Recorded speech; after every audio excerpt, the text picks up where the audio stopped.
Hello everyone, welcome to IMR classes. SLST Madrasa service commission PSC teacher exam প্রস্তুতির জন্য যে MCQ series শুরু করেছি, প্রাচীন ভারতের ওপর এটি তৃতীয় ক্লাস। এই ভিডিওতে ডিসকাস করব প্রতিবাদী ধর্ম আন্দোলন, বৌদ্ধ ধর্ম ও জৈন ধর্মের ওপর ইম্পর্টেন্ট কিছু এমসিকিউ। পাশাপাশি প্রতিটি প্রশ্ন ব্যাখ্যা করব যাতে টপিকটি সম্পর্কে ক্লিয়ার আইডিয়া তৈরি হয়। আশা করি এমসিকিউ সিরিজের এই ভিডিওগুলি তোমাদের এক্সাম প্রিপারেশনকে দিশাদান করবে। যদি চ্যাপ্টার ওয়াইজ থিওরি ক্লাস দেখতে চাও তাহলে ডেসক্রিপশন বক্সে দেওয়া লিঙ্ক ক্লিক করে দেখে নিতে পারো। তাহলে টপিকটি সম্পর্কে ক্লিয়ার আইডিয়া তৈরি হবে এবং এমসিকিউগুলি সলভ করতে সুবিধা হবে, নিজেদের প্রস্তুতিকেও যাচাই করে নিতে পারবে। এমসিকিউ সিরিজের পিডিএফ টেলিগ্রাম চ্যানেলে পেয়ে যাবে। ডেসক্রিপশন বক্সে টেলিগ্রাম চ্যানেলের লিঙ্ক দেওয়া আছে, ক্লিক করে জয়েন হও। ইতিহাস বিষয়ে শিক্ষক নিয়োগ প্রস্তুতির পাশাপাশি যারা বিভিন্ন কম্পিটিটিভ এক্সামের জন্য হিস্ট্রি, জিকে বা ইতিহাস বিষয়ে নেট সেটের জন্য প্রস্তুতি নিচ্ছ, তাদের জন্য এই ক্লাসগুলি খুবই হেল্পফুল হবে। এই টপিকের প্রথম প্রশ্ন, মহাবীর যিনি পালি সাহিত্যে নীরগ্রন্থ বা নাথপুত্র নামে পরিচিত, তিনি কোন ধর্মের প্রবর্তক? অপশান এ শিখ ধর্ম, অপশান বি বৌদ্ধ ধর্ম, অপশান সি জৈন ধর্ম, অপশান ডি আজীবিক। এই প্রশ্নের সঠিক উত্তর অপশান সি জৈন ধর্ম। মহাবীর তিনি জৈন ধর্মের প্রবর্তক ছিলেন এবং মহাবীর তিনি নাথপুত্র বা জ্ঞাত্রিক পুত্র নামে পরিচিত।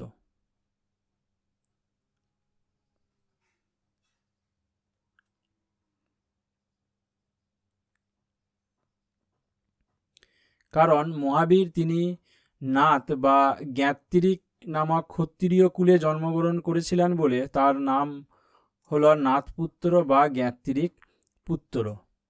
অপরদিকে এই যে নীরগ্রন্থ, এই নীরগ্রন্থ শব্দের অর্থ হল সমস্ত রকম বন্ধন থেকে মুক্তি।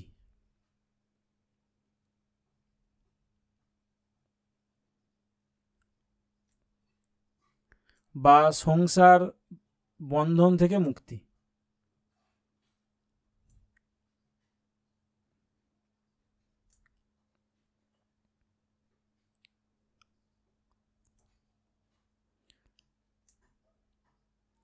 জৈনরা তারা আদিতে নীরগ্রন্থ নামে পরিচিত। এক্সাম পয়েন্ট অফ ভিউয়ের দিক থেকে মহাবীর সম্পর্কে বেসিক কিছু ইনফরমেশন জানা প্রয়োজন। যেমন মহাবীরের জন্ম। মহাবীরের জন্ম হয়েছিল আনুমানিক 540 খ্রিস্টপূর্ব নাগাদ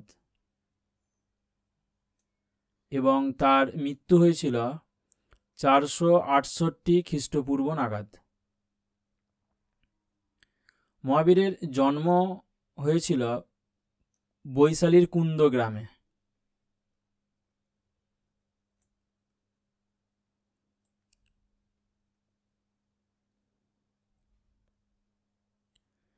জন্মকালীন সময়ে মহাবীরের নাম ছিল বর্ধমান।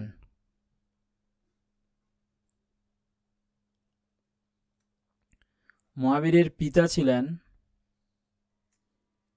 সিদ্ধার্থ,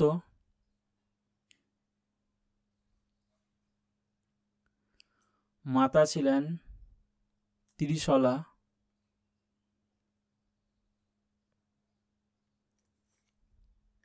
মহাবীরের মাতা অর্থাৎ এই ত্রিশলা,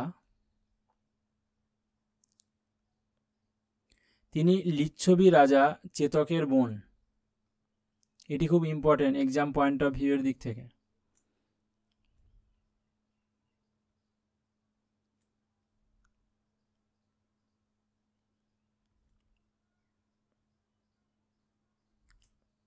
মহাবীরের স্ত্রী ছিলেন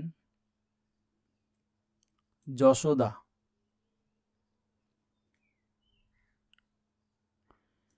এবং তার কন্যা ছিলেন অনুজা।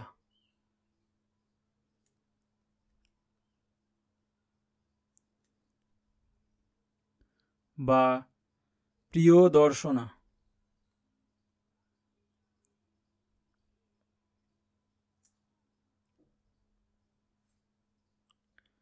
মহাবীরের মৃত্যু হয়েছিল পাবাপুরীতে।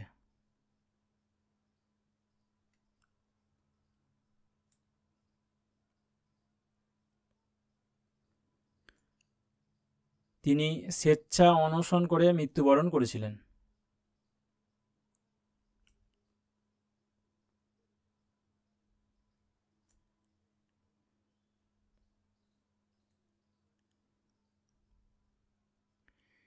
এই ছিল মহাবীর সম্পর্কে বেসিক কিছু ইনফরমেশন তোমাদের জানিয়ে রাখলাম, যাতে বেসিক লেভেল থেকে কোশ্চেন এলে তোমরা ইজিলি সলভ করতে পারো। যদি এই টপিকটির ওপর বা প্রাচীন ভারতের ওপর চ্যাপ্টার ওয়াইজ ক্লাস দেখতে চাও, ডেসক্রিপশন বক্সে এর প্লেলিস্টের লিঙ্ক দেওয়া আছে, ক্লাসগুলি দেখে নিতে পারো। নেক্সট কোশ্চেন, বৌদ্ধ ঐতিহ্য অনুযায়ী প্রথম তীর্থঙ্কর কে? সরি, এটা ভুল, জৈন ঐতিহ্য অনুযায়ী। Option A Rishabhdev, option B Neminath, option C Parshvanath, option D Vardhaman. এই প্রশ্নের সঠিক উত্তর হলো অপশন এ ঋষভদেব। জৈন ধর্মে 24 জন তীর্থঙ্কর রয়েছেন।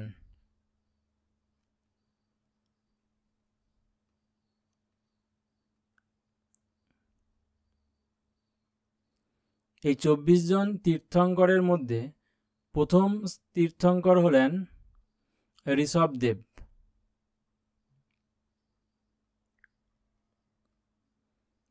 ঋষভদেব তিনি আবার আদিনাথ নামেও পরিচিত।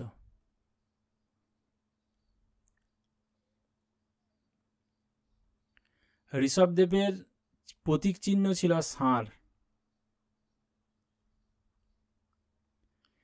এছাড়া ঋগ্বেদে এই ঋষভদেবের উল্লেখ রয়েছে। এটি খুব ইম্পর্টেন্ট যে ঋগ্বেদে কোন জৈন তীর্থঙ্করের উল্লেখ রয়েছে, তাহলে ঋষভদেবের।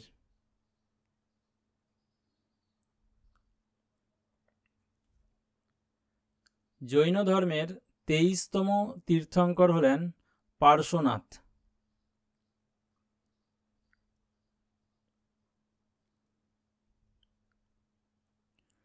আর 24তম তীর্থঙ্কর হলেন মহাবীর।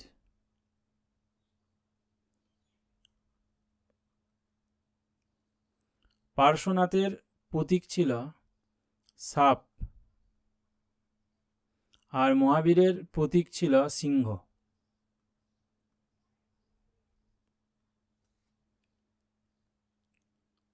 নেক্সট কোশ্চেন, গৌতম বুদ্ধ কোথায় প্রথম ধর্ম উপদেশ দিয়েছিলেন? বোধগয়া, রাজগীর, সারনাথ, লুম্বিনী। গৌতম বুদ্ধ তার প্রথম ধর্ম উপদেশ দিয়েছিলেন সারনাথে। এই প্রশ্নের সঠিক উত্তর হলো অপশন সি সারনাথ। গৌতম বুদ্ধ সারনাথে 5 জন সন্ন্যাসীর কাছে তার প্রথম ধর্ম উপদেশ প্রচার করেন।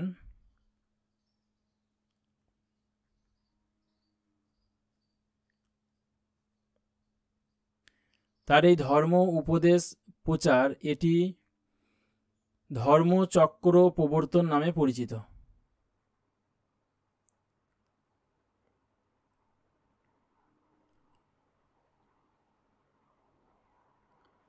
যে 5 জন সন্ন্যাসীর কাছে তিনি ধর্ম প্রচার করেছিলেন তারা হলেন কৌডিন্য,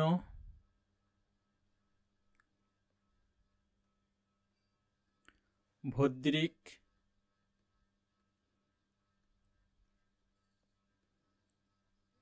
মহানাম,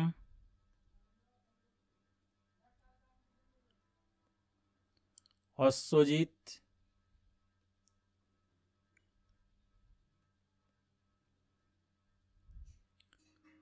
বপ্প বা বাষ্প।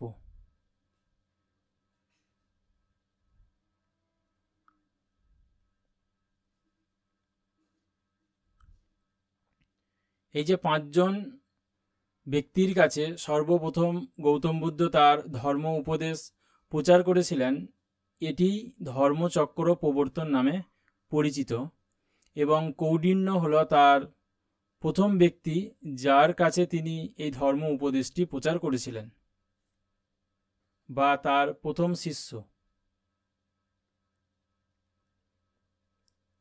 তাহলে মহাবীরের প্রথম শিষ্যকে কৌডিন্য।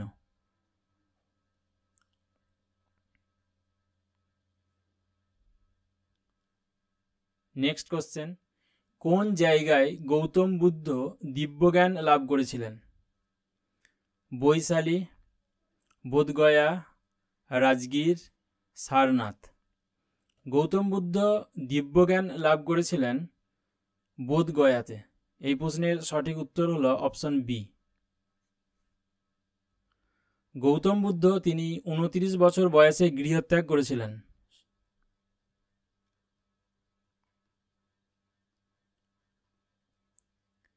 এবং তার এই গৃহত্যাগের ঘটনা সেটি মহাভিনিষ্ক্রম নামে পরিচিত।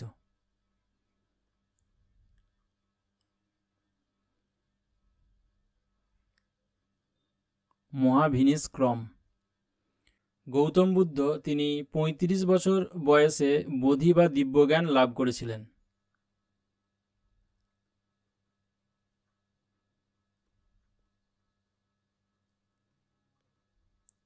বোধি বা দিব্যজ্ঞান লাভ করার পর তার নাম হয়েছিল তথাগত। যে নদীর তীরে তিনি বোধি বা দিব্যজ্ঞান লাভ করেছিলেন সেটি হল ফল্গু নদী, বা যেটি বর্তমানে লীলাজান নদী নামে পরিচিত। লীলাজান নদী। গৌতম বুদ্ধ দিব্যজ্ঞান লাভ করার পূর্বে দুজন সন্ন্যাসীর কাছে তিনি শিক্ষা লাভ করেছিলেন। সেই দুজন সন্ন্যাসী হলেন আর আর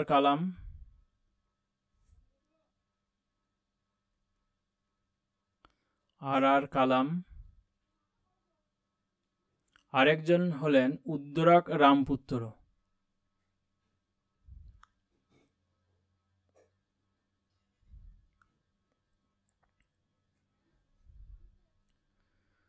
গৌতম বুদ্ধ তিনি 49 দিন কঠোর তপস্যার পর তিনি এই বোধি বা দিব্যজ্ঞান লাভ করেন।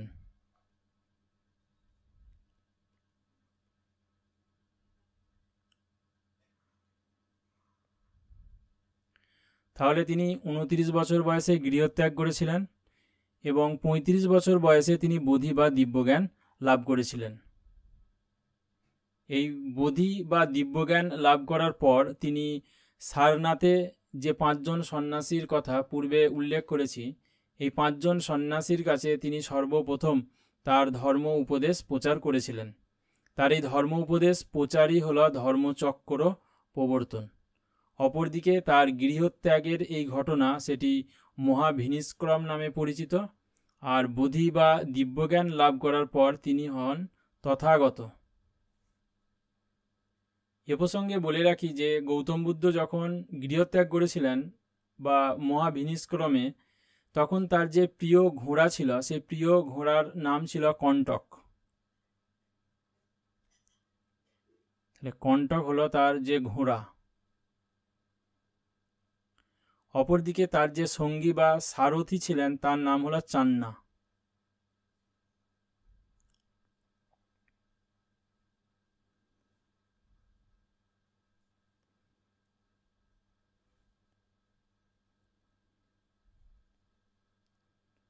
নেক্সট কোশ্চেন, জৈন মতে নিচের কোনটি ত্রিরত্নের অংশ নয়?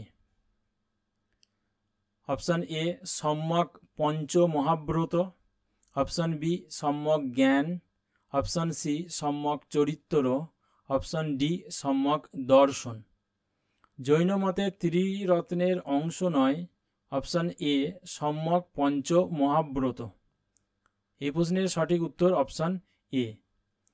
জৈন ধর্মে যে ত্রিরত্নর উল্লেখ রয়েছে সেই ত্রিরত্ন হল সিদ্ধশীল লাভ করার উপায়।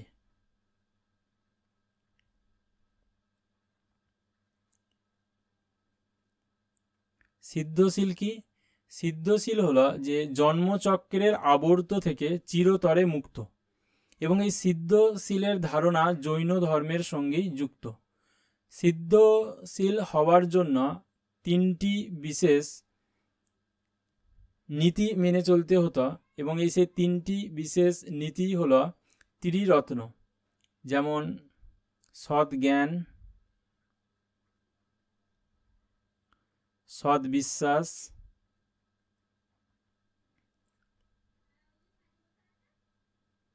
ও সৎ আচরণ।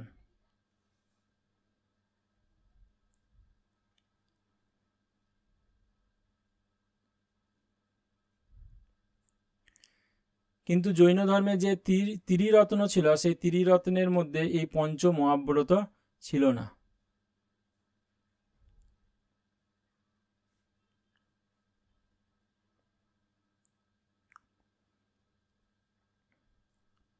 নেক্সট কোশ্চেন, গৌতম বুদ্ধের জন্মস্থানটিতে একটি কুঞ্জবন ছিল, এটির নাম কি? লুম্বিনী, মাওফলং, মাঙ্গরবনি, ক্যাভাস। এই প্রশ্নের সঠিক উত্তর হলো অপশন এ, লুম্বিনী।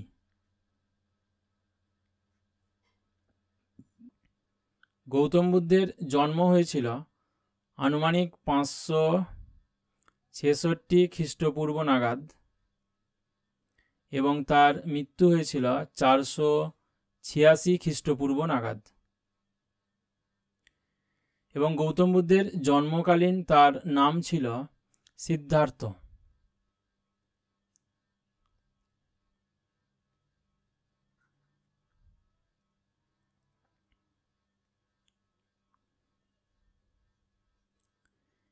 এবং পরবর্তীকালে তিনি গৌতম এই নামে পরিচিত হন। গৌতম এই নামটি তিনি পেয়েছিলেন তার যে পালিতা মাতা ছিলেন মহাপ্রজাপতি গৌতমী, তার কাছ থেকে।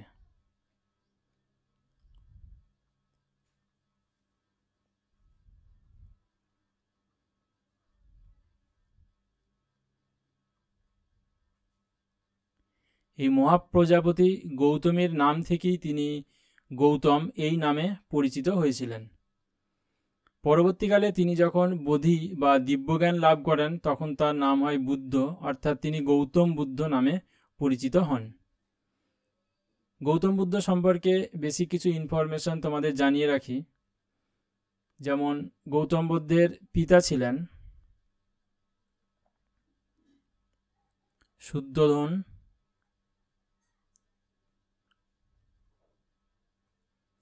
তার মাতা ছিলেন মায়াদেবী,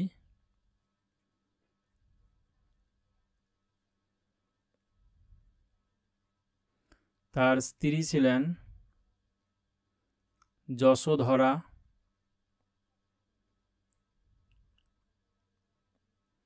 তার পুত্র ছিলেন রাহুল।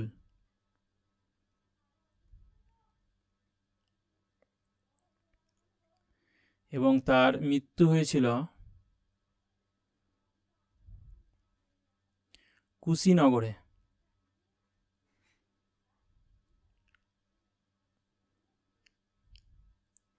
এই কুশীনগর হল মল্ল মহাজনপদের রাজধানী।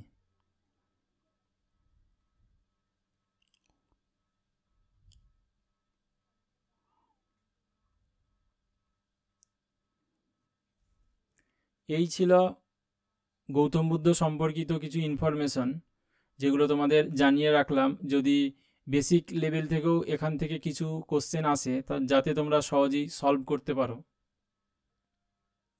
নেক্সট কোশ্চেন, আজীবিক ধর্ম সম্প্রদায়ের প্রবক্তা কে? পুরাণ কাশ্যপ, পাকুদা কাচ্চায়ন, মক্ষলী গোসাল, উপরের কোনোটিই নয়। আজীবিক ধর্ম সম্প্রদায়ের প্রবক্তা হলেন মক্ষলী গোসাল। এই প্রশ্নের সঠিক উত্তর হলো অপশন সি। মক্ষলী গোসাল তিনি জৈন ধর্মের প্রবর্তক ও মহাবীরের সমসাময়িক ছিলেন, এবং জৈন গ্রন্থ ভগবতী সূত্র থেকে জানা যায়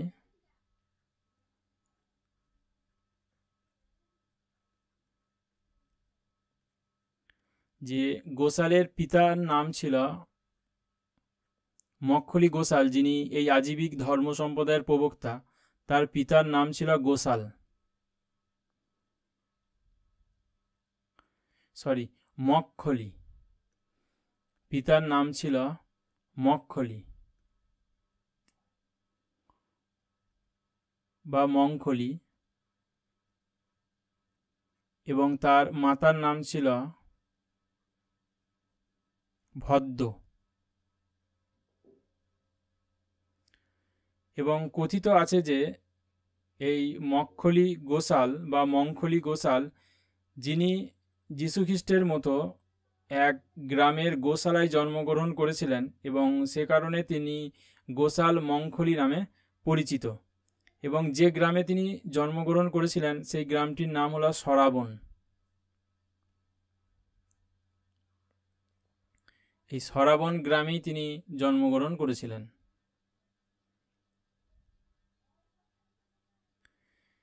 এই গোসাল তিনি একজন কৃতদাস ছিলেন।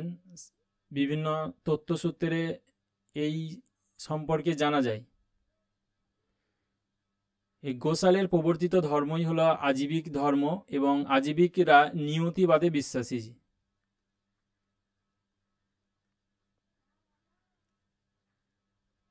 বা এরা নিয়তিবাদী। এরা মনে করত যে সমস্ত কিছুই পূর্ব নির্দিষ্ট, এবং সেক্ষেত্রে মানুষ সৎকর্মের দ্বারা তার যে ভাগ্য সেটা পরিবর্তন করতে পারবে না। এবং আজীবকদের ধর্মের মূল দর্শনই হলো নিয়তিবাদী বা অদৃষ্টবাদী। নেক্সট কোশ্চেন, ভারতীয় ইতিহাসে নিম্নের কোন বুদ্ধটি হলো ভাবী বুদ্ধ, যে পৃথিবীকে বাঁচাবে? Option A Avalokiteshvara, option B Lokeshvara, option C Maitreya, option D Padmapani. এই প্রশ্নের সঠিক উত্তর হলো অপশন সি মৈত্রেয়। মৈত্রেয় যিনি ভাবী বুদ্ধ, এবং তিনি পৃথিবীকে বাঁচাবেন। নেক্সট কোশ্চেন, ভারতীয় ইতিহাসের শ্বেতাম্বরবাদীরা কোন সম্প্রদায়ের মধ্যে পড়েন? Option A Bauddha, option B Jain, option C Ajivika, option D Vaishnav. ভারতীয় ইতিহাসে শ্বেতাম্বরবাদীরা তারা জৈন ধর্ম সম্প্রদায়ের মধ্যে পড়েন। এই প্রশ্নের সঠিক উত্তর হলো অপশন বি। জৈনরা প্রাথমিক পর্বে দুটি ভাগে বিভক্ত হয়েছিল।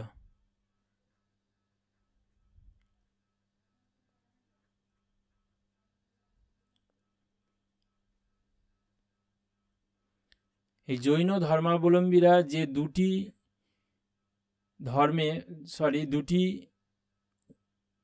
ধারায় বিভাজিত হয়েছিল, সেই দুটি ধারা হলো একটি শ্বেতাম্বর,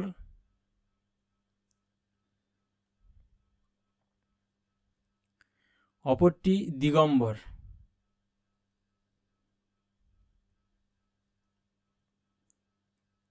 শ্বেতাম্বররা যারা শ্বেত বস্ত্র পরিধান করত, এবং দিগম্বররা তারা কোনো বস্ত্র পরিধান করতেন না। এই শ্বেতাম্বরদের যিনি প্রবর্তক ছিলেন বা যিনি জৈন সন্ন্যাসী ছিলেন, তিনি হলেন স্থূলভদ্র।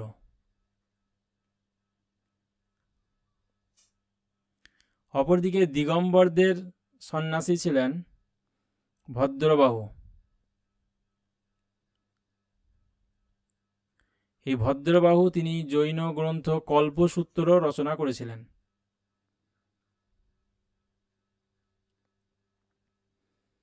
জৈন ধর্মাবলম্বীদের মধ্যে এই বিভাজন হয়েছিল প্রথম জৈন সম্মেলনে।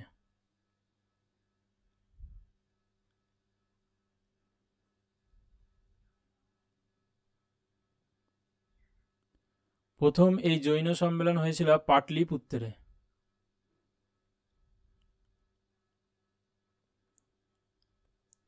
পাটলিপুত্রের প্রথম জৈন সম্মেলনেই এই জৈন ধর্ম দুটি ভাগে বিভক্ত হয়ে পড়েছিল, একটি শ্বেতাম্বর, অপরটি দিগম্বর। এই দিগম্বররা তারা দক্ষিণ ভারত চলে গিয়েছিল।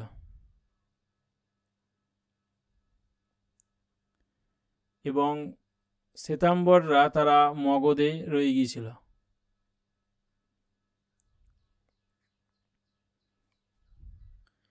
দক্ষিণ ভারতে এই যে দিগম্বরদের প্রধান কেন্দ্র ছিল শ্রবণ বেলাগোলা।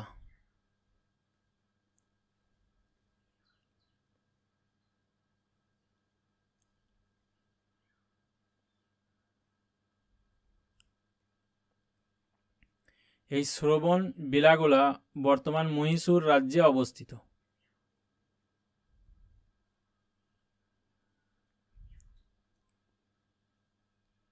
নেক্সট কোশ্চেন, বৌদ্ধ ধর্মগ্রন্থ ত্রিপিটক কোন ভাষায় লেখা? অপশন এ পালি ভাষা, অপশন বি প্রাকৃত ভাষা, অপশন সি তামিল ভাষা, অপশন ডি সংস্কৃত ভাষা। ত্রিপিটক এটি পালি ভাষায় রচিত। এই প্রশ্নের সঠিক উত্তর হলো অপশন এ। এই ত্রিপিটকে যে পিটক, এই পিটক শব্দের অর্থ হলো ঝুড়ি।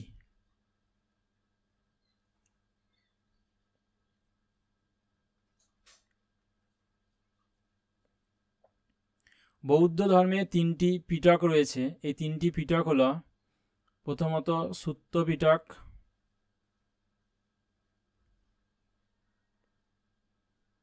এই সুত্ত পিটক হলো মহাবীর গৌতম বুদ্ধের উপদেশ।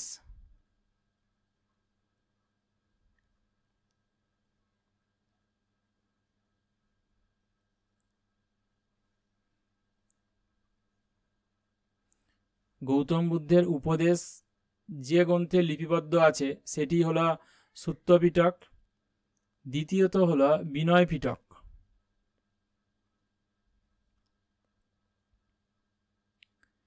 বিনয় পিটক হলো বৌদ্ধ সংঘের নিয়মাবলী এই গ্রন্থে রয়েছে।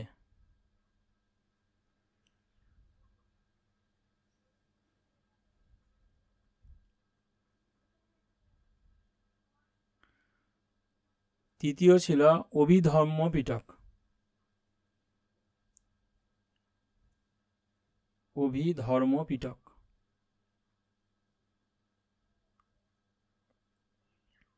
অভিধর্ম পিটক যেখানে বৌদ্ধ দার্শনিক তত্ত্ব আলোচিত আছে।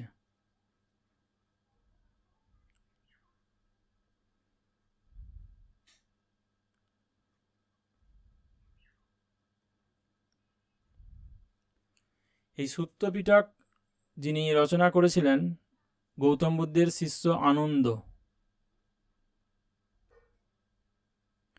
এবং বিনয় পিটক হলেন উপালি। সুত্ত পিটক এবং বিনয় পিটকের সংকলন হয়েছিল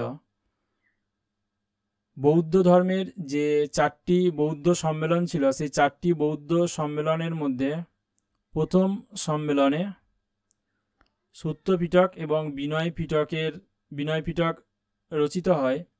অপরদিকে অভিধর্ম পিটক এটি রচিত হয়েছিল তৃতীয় বৌদ্ধ সম্মেলনে, এবং এই তৃতীয় বৌদ্ধ সম্মেলন হয়েছিল মৌর্য সম্রাট অশোকের সময়ে। আর প্রথম যে বৌদ্ধ সম্মেলন সেটি মগধের শাসক অজাতশত্রুর সময়ে। নেক্সট কোশ্চেন, বৌদ্ধ তীর্থঙ্কর পার্শ্বনাথ প্রবর্তিত চতুর্জাম এর সঙ্গে মহাবীর কোন পঞ্চম নীতি যুক্ত করেন? Option A ahimsa, option B asteya, option C aparigraha, option D brahmacharya. Parshvanath প্রবর্তিত চতুর্জামের সঙ্গে মহাবীর যে পঞ্চম নীতিটি যুক্ত করেছিলেন সেটি হল ব্রহ্মচর্য। এই প্রশ্নের সঠিক উত্তর হলো অপশন ডি। মহাবীরের চতুর্জাম নীতিতে যে চারটি নীতি ছিল সেগুলি হলো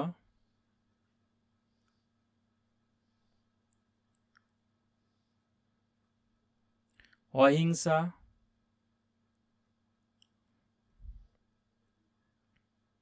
সত্যবাদিতা,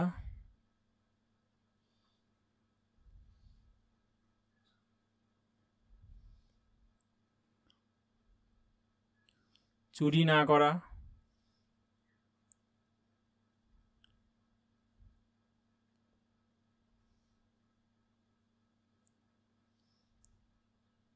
অপরিগ্রহ,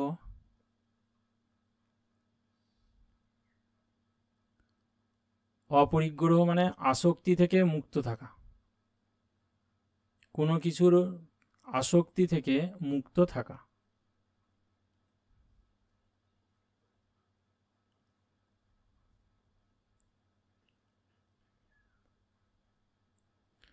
আর এই চারটি নীতি চতুর্জামের সঙ্গে মহাবীর তিনি যে নীতিটি যুক্ত করলেন সেটি হলো ব্রহ্মচর্য।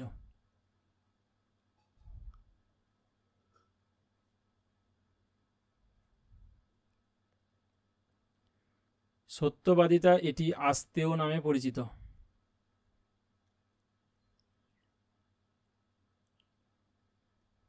আস্তেয়।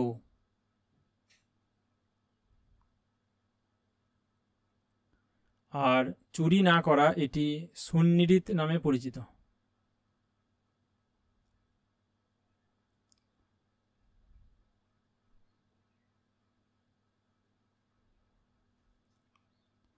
সুনিরিত।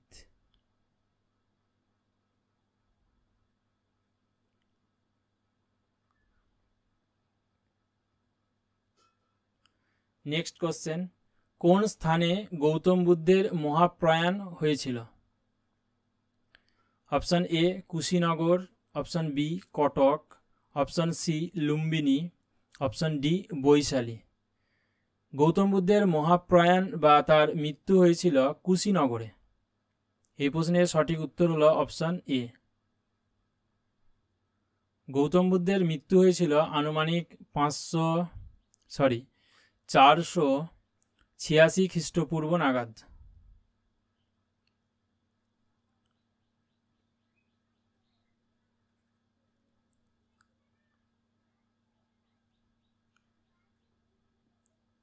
এবং তার মৃত্যু হয়েছিল এই মল্ল রাজ্যের রাজধানী কুশীনগরে। গৌতম বুদ্ধের এই মৃত্যু বৌদ্ধ ঐতিহ্যে মহাপরিনির্বাণ নামে পরিচিত।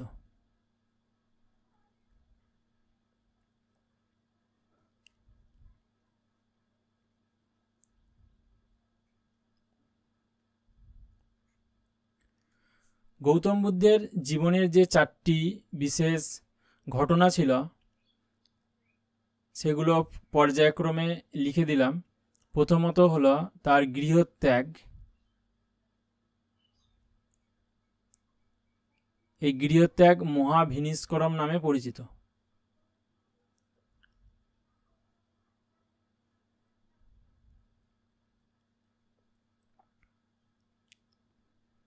তার যে বোধি বা দিব্যজ্ঞান লাভ,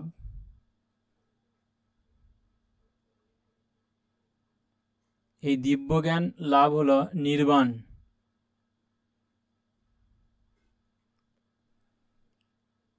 তৃতীয়ত হলো ধর্ম প্রচার। ধর্মপ্রচার সেটি ধর্মচক্র প্রবর্তন নামে পরিচিত।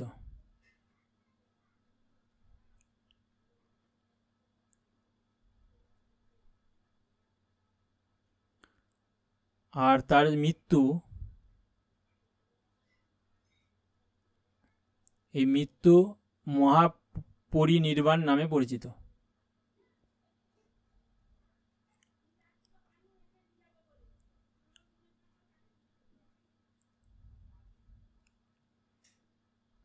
গৌতম বুদ্ধের জীবনের এই ঘটনাগুলিকে বিভিন্ন চিহ্নের দ্বারা উল্লেখ করা হয়, যেমন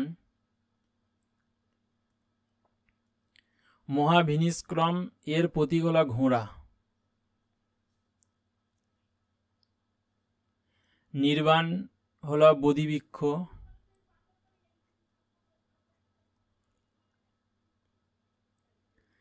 ধর্মচক্র প্রবর্তন হল চক্র,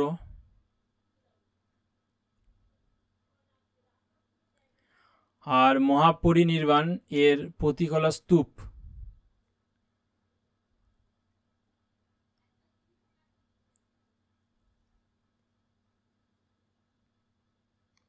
নেক্সট কোশ্চেন, গৌতম বুদ্ধ ও মহাবীর উভয়ই মারা যান কার রাজত্বকালে? Option A Bimbisara, option B Ajatashatru, option C Udayan, option D Dasharath. Gautam Buddha ও মহাবীর উভয়ই মারা গিয়েছিলেন অজাতশত্রুর সময়ে। এই প্রশ্নের সঠিক উত্তর হলো অপশন বি অজাতশত্রু। তিনি মগধের শাসক। যখন নেক্সট ভিডিও মহাজনপদ সম্পর্কে ডিটেল ডিসকাস করব তখন এই বিম্বিসার, অজাতশত্রু, উদয়ন সম্পর্কে ডিটেল ডিসকাস করব। এখানে এতটুকুই জেনে রাখো যে গৌতম বুদ্ধ এবং মহাবীর উভয়ই মারা গিয়েছিলেন অজাতশত্রুর সময়ে, এবং গৌতম বুদ্ধ, মহাবীর, এই বিম্বিসার, অজাতশত্রু দুজনেরই সমসাময়িক শাসক ছিলেন। নেক্সট কোশ্চেন, নিম্নলিখিতদের মধ্যে কোনটি ত্রিরত্নের অন্তর্ভুক্ত নয়? বুদ্ধ, ধর্ম, সংঘ, মহাপন্থা। এই প্রশ্নের সঠিক উত্তর হলো অপশন ডি মহাপন্থা।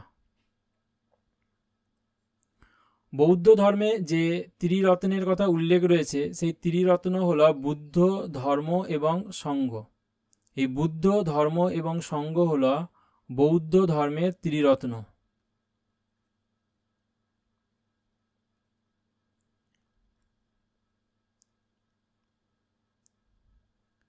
আমরা জৈন ধর্মের ত্রিরত্নের কথা পূর্বে পড়েছি। সেখানে আমরা দেখেছি যে সৎ জ্ঞান, সৎ বিশ্বাস, সৎ আচরণ সেটি ছিল জৈন ধর্মের ত্রিরত্ন, যা ছিল সিদ্ধশীল হওয়ার উপায়। অপরদিকে বৌদ্ধ ধর্মের ত্রিরত্ন হল বুদ্ধ, ধর্ম এবং সংঘ। ত্রিরত্নের অন্তর্ভুক্ত বুদ্ধ, এর অর্থ হল জ্ঞান।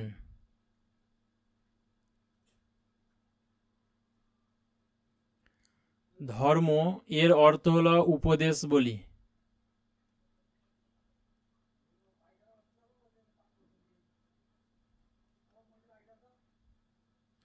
অপরদিকে সংঘ হল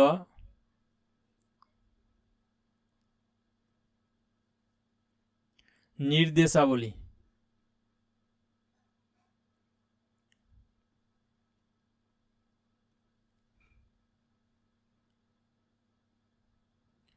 নেক্সট কোশ্চেন দেখব, দ্বিতীয় বৌদ্ধ সংগীতি কোথায় অনুষ্ঠিত হয়? Option A Nalanda, option B Vaishali, option C Rajagriha, option D Pataliputra. দ্বিতীয় বৌদ্ধ সংগীতি অনুষ্ঠিত হয়েছিল বৈশালীতে। এই প্রশ্নের সঠিক উত্তর হল অপশন বি।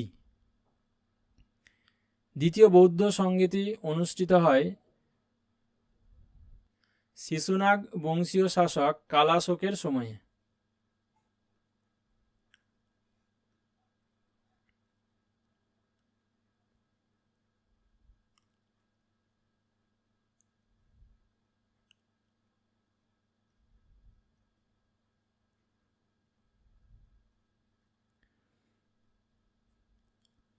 দ্বিতীয় বৌদ্ধ সংগীতি যার সভাপতিত্বে অনুষ্ঠিত হয়েছিল তিনি হলেন সবাকামী। সবাকামী বা মতান্তরে যেটা পাওয়া যায় যে মহাস্থবির যশ তিনি নাকি সভাপতিত্ব করেছিলেন।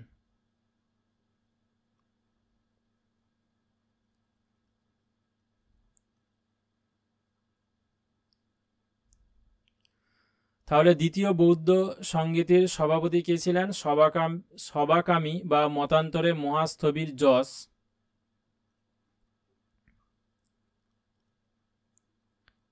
এই দ্বিতীয় বৌদ্ধ সম্মেলনে সেখানে বৌদ্ধরা দুটি সম্প্রদায়ে বিভক্ত হয়েছিল।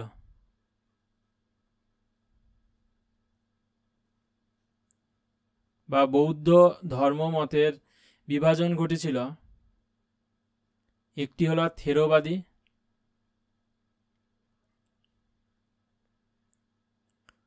অপরটি হলো আচার্যবাদী বা মহাসংঘিকা। মহাসংঘিকা বা এরা আচার্যবাদী নামেও পরিচিত।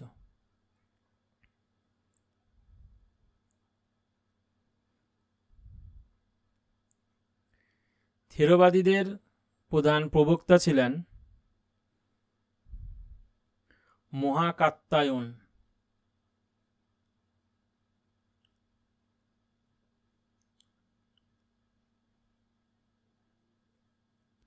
অপরদিকে মহাসংঘিকা বা আচার্যবাদীদের প্রবক্তা ছিলেন মহাকাশ্যপ।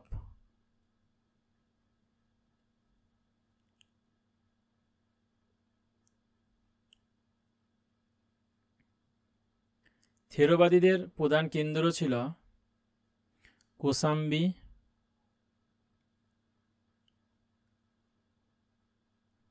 বা উজ্জয়িনী।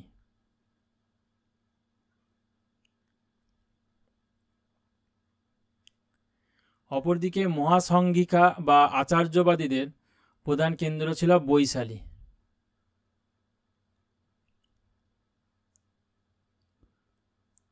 পরবর্তীকালে থেরবাদীরা আবার 11টি সম্প্রদায়ে বিভক্ত হয়েছিল।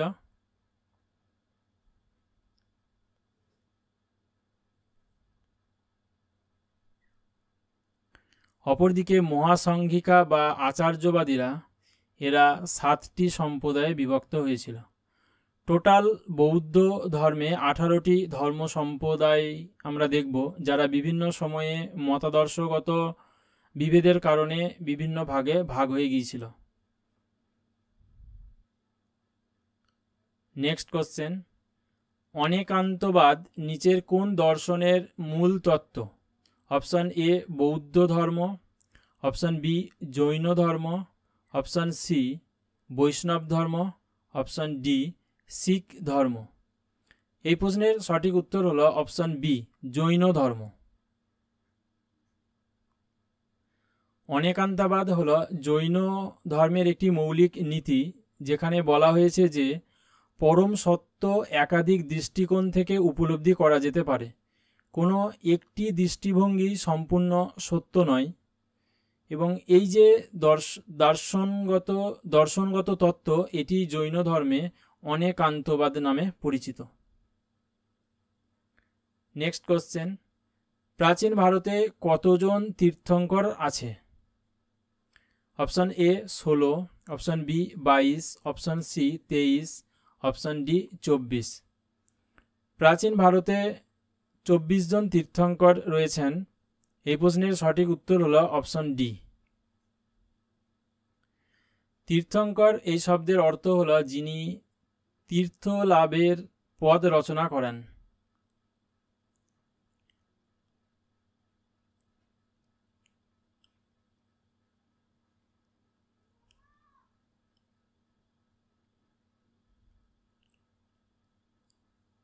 তীর্থ লাভের পথ রচনা বা তৈরি।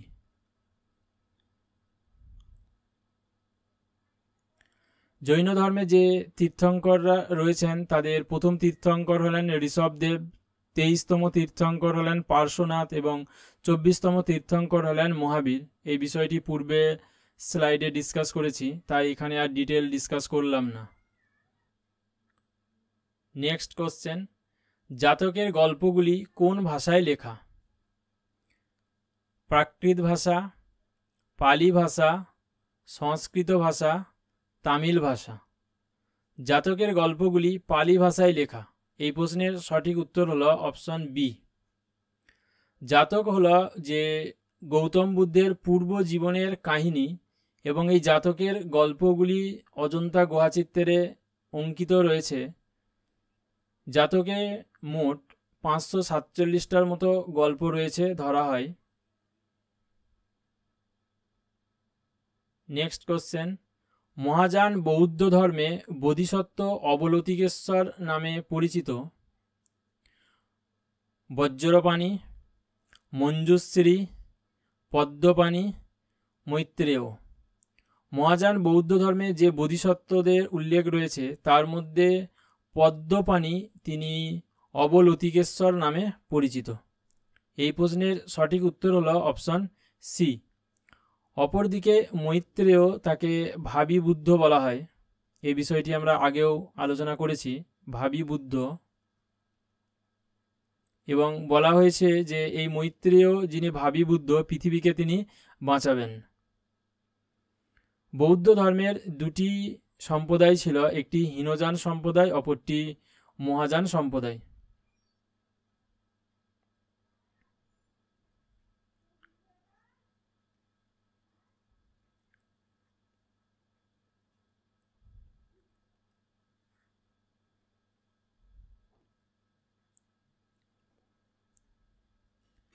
হীনযান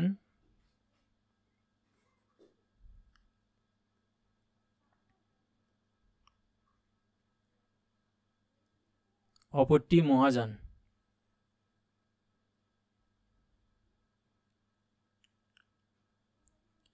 বৌদ্ধ ধর্মের এই হীনযান এবং মহাযান এই দুটি সম্প্রদায়ের যে বিভাজন হয়েছিল সেটি বৌদ্ধ ধর্ম সম্মেলনের চতুর্থ ধর্ম সম্মেলনে।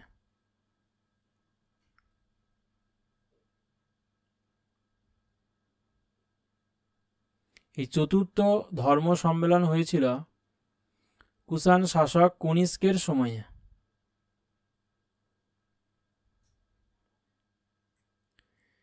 এবং এই যে বৌদ্ধ ধর্মের বিভাজনে দুটি সম্প্রদায়ের উত্থান হয়েছিল, হীনযান এবং মহাযান, এই হীনযানরা তারা বুদ্ধের কঠোর নিয়ম পালন করত, বা এরা কঠোর অনুশাসন মেনে চলত।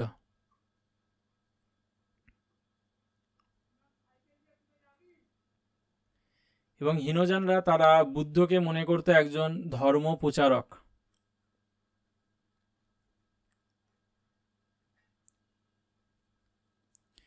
হীনযানরা তারা ব্যক্তিগত উপায়ে নির্বাণ লাভের তত্ত্বে বিশ্বাসী, ব্যক্তিগতভাবে নির্বাণ লাভ।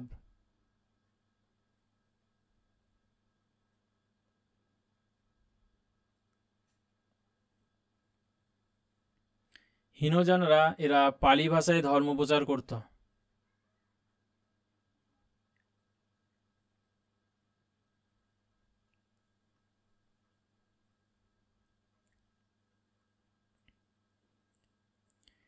হীনযানরা তারা দুটি ধারায় বিভক্ত ছিল, একটি হলো বা হীনযান ধর্মমতের দুটি দিক, একটি বৈভাষিক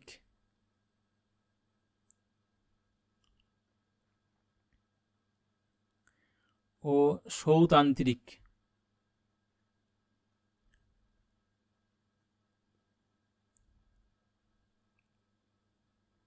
অপরদিকে এই যে মহাযানরা ছিল উদার মতাবলম্বী।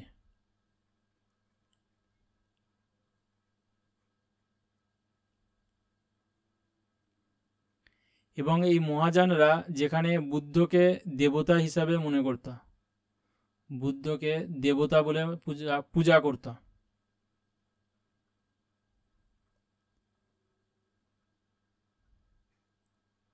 এরা বুদ্ধকে দেবতার পর্যায়ে উন্নীত করেছিল।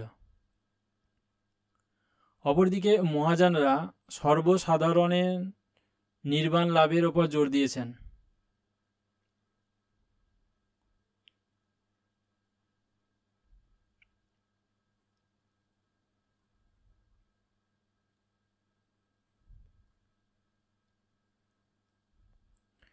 মহাযানরা এরা সংস্কৃত ভাষায় ধর্ম প্রচার করত।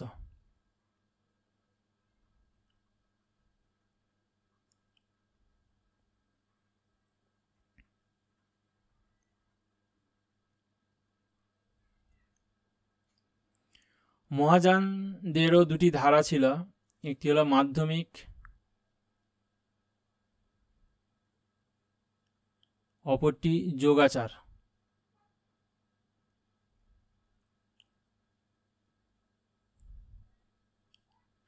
বোধিসত্ত্বের ধারণা এই মহাযান ধর্মমতের মধ্যে রয়েছে।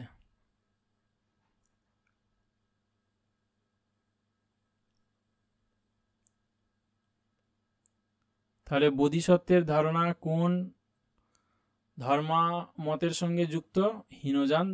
মহাযান ধর্মমতের সঙ্গে যুক্ত। নেক্সট কোশ্চেন, নিচের কোনটি বৌদ্ধ ও জৈন ধর্ম উভয়ের মধ্যে সাধারণ ছিল? প্রথমে দেখব তপস্যা ও উপভোগের চূড়ান্ততা এড়ানো। দ্বিতীয়, বেদের কর্তৃত্বের প্রতি উদাসীনতা। তৃতীয়, আচার অনুষ্ঠানের কার্যকারিতা অস্বীকার। চতুর্থত, প্রাণীর জীবনের ক্ষতি না করা। নিচের কোড থেকে সঠিক উত্তরটি নির্বাচন করতে হবে। প্রথমটা যদি আমরা দেখি যে তপস্যা এবং উপভোগের চূড়ান্ততা এড়ানোর এ বিষয়ে বৌদ্ধ এবং জৈনদের মধ্যে পার্থক্য ছিল, কারণ বৌদ্ধরা তারা মধ্যপন্থা বা মধ্যম নীতি নিয়েছিল।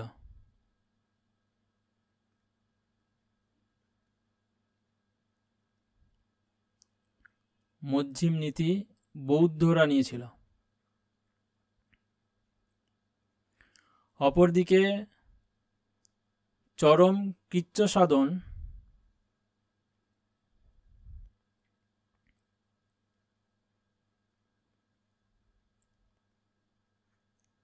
এই বিষয়টির ওপর জোর দিয়েছিল জৈনরা,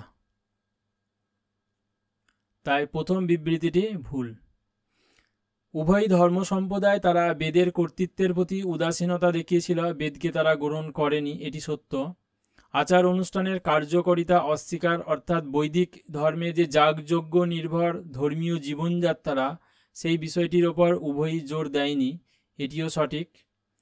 প্রাণীর জীবনের ক্ষতি না করা, এটিও সঠিক, কারণ উভয় ধর্মে অহিংসার ওপর জোর দিয়েছিল।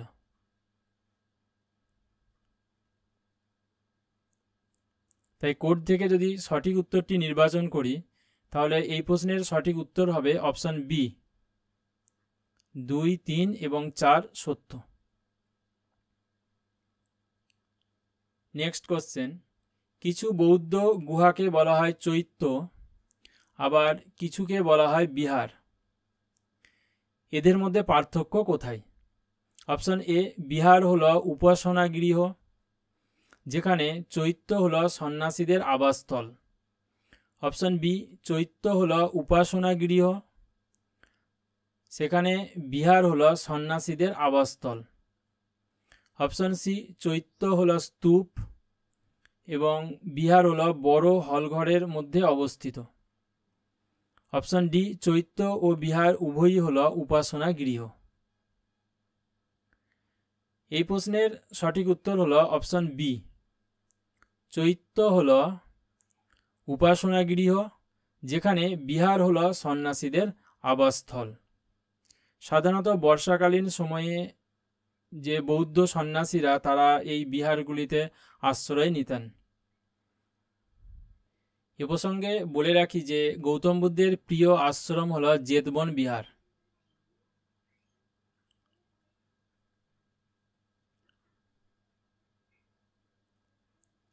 এই বিহারটি গৌতম বুদ্ধকে দান করেছিলেন অনাথ পিণ্ডক।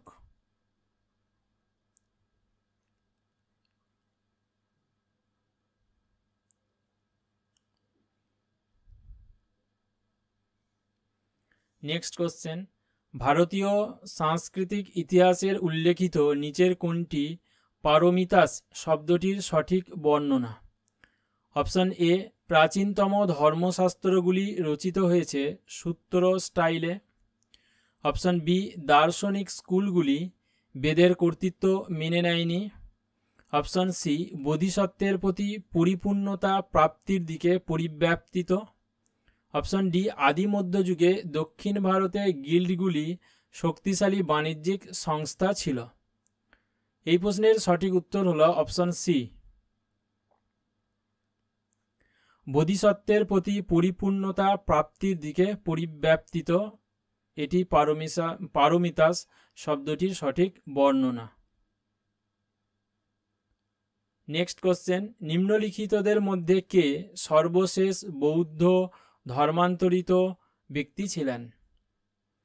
আনন্দ, বসুমিত্র, গোসাল, সুভদ্রা। সুভদ্রা তিনি সর্বশেষ বৌদ্ধ ধর্মান্তরিত ব্যক্তি ছিলেন। এই প্রশ্নের সঠিক উত্তর হল অপশন ডি। আনন্দ তিনি গৌতম বুদ্ধের শিষ্য ছিলেন, তিনি গৌতম বুদ্ধের প্রিয় শিষ্য ছিলেন।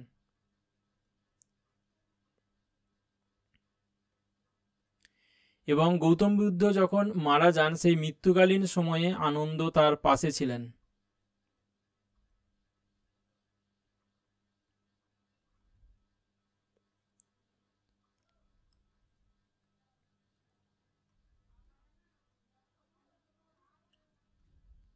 এটি এক্সাম পয়েন্ট অফ ভিউয়ের দিক থেকে গুরুত্বপূর্ণ, তাই জানিয়ে দিলাম যে গৌতম বুদ্ধের মৃত্যুকালীন সময়ে কোন শিষ্য তার পাশে ছিলেন? তিনি হলেন আনন্দ।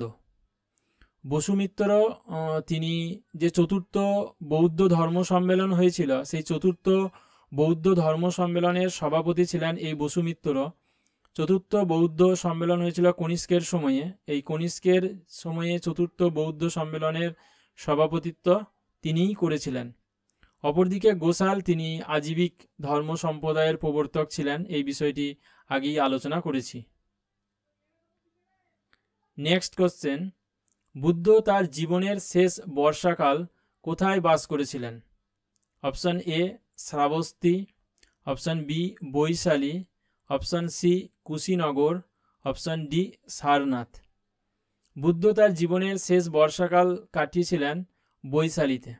এই প্রশ্নের সঠিক উত্তর হলো অপশন বি। বুদ্ধ তার জীবনের বেশিরভাগ সময় অতিবাহিত করেছিলেন এই শ্রাবস্তীতে, কিন্তু তিনি তার জীবনের শেষ বর্ষাকাল তিনি কাটিয়েছিলেন বৈশালীতে। বৈশালী হল ব্রিজি মহাজনপদের রাজধানী। অপরদিকে শ্রাবস্তী হল কোশল রাজ্যের রাজধানী। কুশীনগর মল্ল রাজ্যের রাজধানী। নেক্সট ক্লাসে যখন ষোড়শ মহাজন পদ ডিসকাস করব, তখন সেখানে যে 16টি মহাজন পদ ছিল, সেই 16টি মহাজন পদের মধ্যে এই শ্রাবস্তী, বৈশালী, কুশীনগরও ছিল। এই বিষয়টি আমরা পরে ডিটেল ডিসকাস করব। নেক্সট কোশ্চেন, নিম্নলিখিত কোন বৌদ্ধ সাহিত্যে বৌদ্ধ সন্ন্যাসীদের জন্য নীতি নিয়ম সম্পর্কিত বিষয় উল্লেখিত আছে? Option A Vinaya Pitaka, option B Jataka, option C Abhidhamma Pitaka, option D Sutta Pitaka. বৌদ্ধ সাহিত্যে বৌদ্ধ সন্ন্যাসীদের জন্য নীতি নিয়ম সম্পর্কিত বিষয় উল্লেখিত আছে বিনয় পিটকে। এই প্রশ্নের সঠিক উত্তর হল অপশন এ। বিনয় পিটক হল বৌদ্ধ সঙ্গে যে সন্ন্যাসীদের রীতি নিয়ম সম্পর্কিত পালনীয় বিধি, আর জাতক হল যে গৌতম বুদ্ধের পূর্ব জীবনের কাহিনী যে গ্রন্থে রচিত আছে সেটি হলো জাতক, এবং এই জাতক পালি ভাষায় রচিত। আর অভিধম্ম পিটক হল বৌদ্ধ ধর্মের দার্শনিকগত তত্ত্ব, আর সুত্ত পিটক যেখানে বুদ্ধের বাণীর সংকলন রয়েছে। এই বিষয়টি আগে ডিসকাস করেছি, তাই এখানে আর বিষয়টি লিখলাম না। নেক্সট কোশ্চেন, সমাধি মরণ কোন দর্শনের সঙ্গে যুক্ত? অপশন এ বৌদ্ধ দর্শন, অপশন বি জৈন দর্শন, অপশন সি যোগ দর্শন, অপশন ডি লোকায়ত দর্শন। সমাধি মরণ এই বিষয়টি জৈন দর্শনের সঙ্গেই যুক্ত। এই প্রশ্নের সঠিক উত্তর হলো অপশন বি। সমাধি মরণ হলো যে স্বেচ্ছা অনশন করে মৃত্যুবরণ করা, এবং জৈনরাই এই সমাধি মরণে বিশ্বাসী ছিলেন। যেমন আমরা মহাবীরকে দেখেছি যে তিনি স্বেচ্ছা অনশন করে মৃত্যুবরণ করেছিলেন। অপরদিকে মৌর্য বংশের প্রথম শাসক চন্দ্রগুপ্ত মৌর্য তিনি জৈন সন্ন্যাসী ভদ্রবাহুর সঙ্গে তিনি দক্ষিণ ভারতে যান, এবং দক্ষিণ ভারতে গিয়ে তিনি স্বেচ্ছা অনশনে মৃত্যুবরণ করেছিলেন। এটাও একটি ইম্পর্টেন্ট কোশ্চেন যে কোন শাসক তিনি স্বেচ্ছা অনশন করে মৃত্যুবরণ করেছিলেন? তিনি হলেন চন্দ্রগুপ্ত মৌর্য।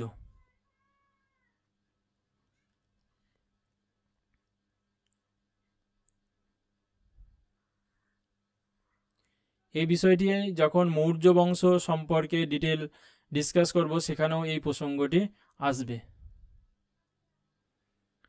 নেক্সট কোশ্চেন, জৈনদের আদি গ্রন্থগুলি কোন ভাষায় রচিত?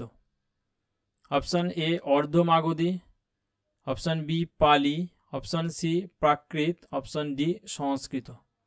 জৈনদের আদি গ্রন্থগুলি সেগুলি অর্ধমাগধী ভাষায় রচিত। এই প্রশ্নের সঠিক উত্তর হলো অপশন এ। জৈনদের গ্রন্থ যেমন দ্বাদশ অঙ্গ,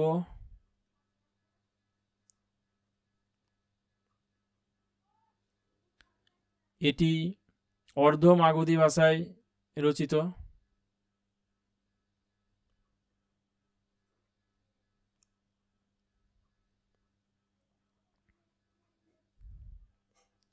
পরবর্তীকালে যে দ্বাদশ উপাঙ্গ রচিত হয়েছিল,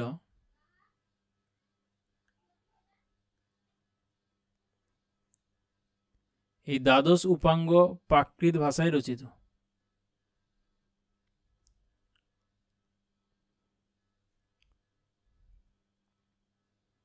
নেক্সট কোশ্চেন, নিম্নলিখিতদের মধ্যে কে সর্বপ্রথম বৌদ্ধ সন্ন্যাসী হয়েছিলেন? Option A Yashodhara, option B Gautami, option C Sujata, option D Mahamaya. নিম্নলিখিতদের মধ্যে যিনি প্রথম বৌদ্ধ সন্ন্যাসিনী হয়েছিলেন তিনি হলেন গৌতমী। এই প্রশ্নের সঠিক উত্তর হলো অপশন বি। গৌতম বুদ্ধের যে পালিতা মাতা ছিলেন মহাপ্রজাপতি গৌতমী, সেই মহাপ্রজাপতি গৌতমী তিনি সর্বপ্রথম বুদ্ধের কাছে বৌদ্ধ ধর্ম তিনি গ্রহণ করেছিলেন। গৌতম বুদ্ধ তিনি বৌদ্ধ সঙ্গে মহিলাদের প্রবেশকে তিনি প্রথম পর্বে অনুমতি দেননি। পরবর্তীকালে আনন্দ এবং মহাপ্রজাপতি গৌতমীর অনুরোধে তিনি বৌদ্ধ সঙ্গে মহিলাদের অনুপ্রবেশের অনুমতি তিনি দিয়েছিলেন। তাহলে এক্ষেত্রে বৌদ্ধ সঙ্গে মহিলাদের অনুপ্রবেশের ক্ষেত্রে কার অনুরোধ তিনি গ্রহণ করেছিলেন? আনন্দ ও মহাপ্রজাপতি গৌতমীর। এটি খুব ইম্পর্ট্যান্ট কোশ্চেন। অপরদিকে এ প্রসঙ্গে বলে রাখি যে বৈশালীর একজন গণিকা আম্রপালি তিনি গৌতম বুদ্ধের ধর্ম গ্রহণ করেছিলেন।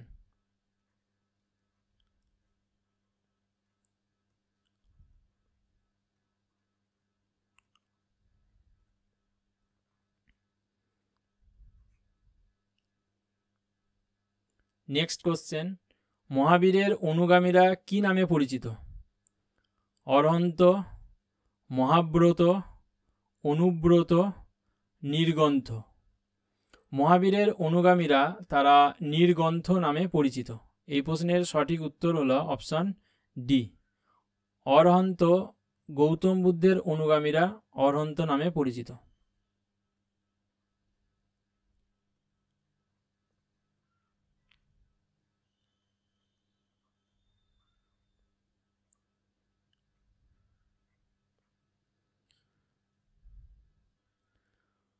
অনুব্রত এটি ছিল জৈন ধর্মে গৃহীদের পালনীয় বিধি।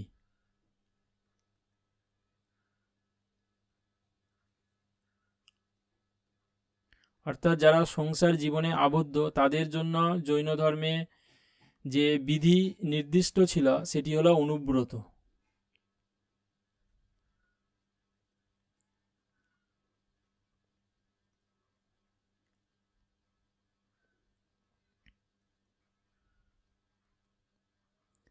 এই অনুব্রতে 5টি পালনীয় বিধি ছিল।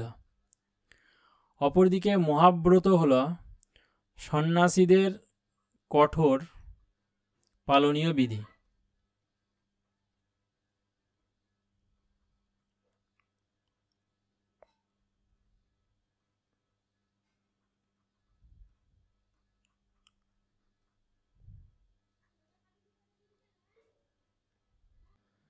নেক্সট কোশ্চেন, জৈন ধর্ম সম্পর্কে নিম্নলিখিত কোন বিবৃতিগুলি সত্য? প্রথম বিবৃতিটি দেখব, ঈশ্বরকে মহাবিশ্বের স্রষ্টা হিসাবে প্রত্যাখ্যান করেছিল। এই বিবৃতিটি সঠিক।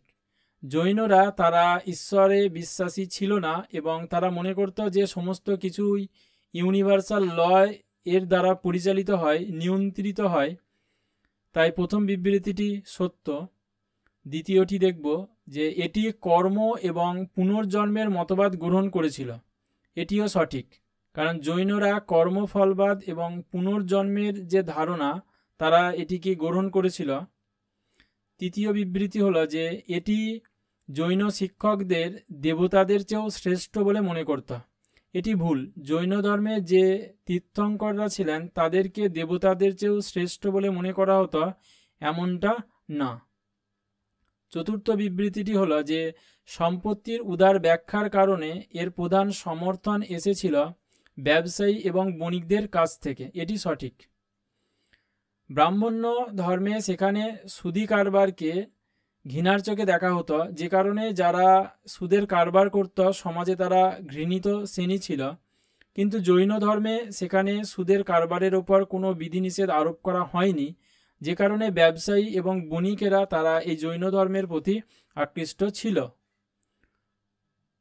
পঞ্চম যে বিবৃতিটি হলো যে পশ্চিম ভারত এবং মহীশূরে শক্ত ঘাঁটি গড়ে ওঠে, এটিও সঠিক।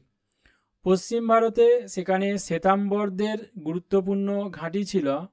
অপরদিকে মহীশূরে যে দিগম্বরদের গুরুত্বপূর্ণ ঘাঁটি ছিল সেটা আগের আলোচনায় আমরা দেখেছি যে মহীশূরে শ্রবণ বেলগোলাতে সেখানে ভদ্রবাহুর নেতৃত্বে যে দিগম্বর গোষ্ঠী ছিল সেই দিগম্বরদের গুরুত্বপূর্ণ কেন্দ্র ছিল। তাই নিচের কোড থেকে যদি সঠিক উত্তরটি নির্বাচন করি, এক্ষেত্রে সঠিক উত্তর হবে অপশন বি, 1, 2, 4, 5। জৈন ধর্মের যে দর্শন, সেই দর্শন সম্পর্কে বেসিক কিছু ইনফরমেশন তোমাদের জানিয়ে রাখছি যে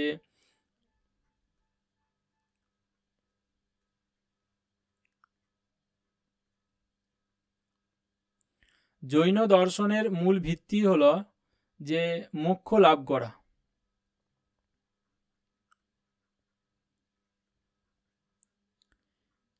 এখন প্রশ্ন হলো যে এই মোক্ষ লাভ কি?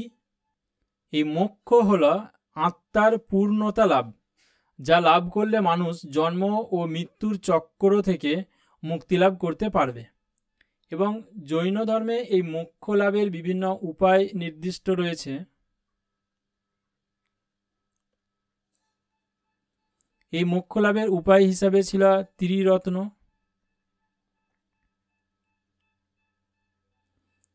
এই ত্রিরত্নের মধ্যে ছিল সৎ জ্ঞান,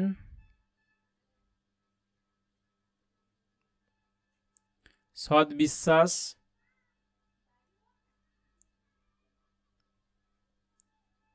ও সৎ আচরণ।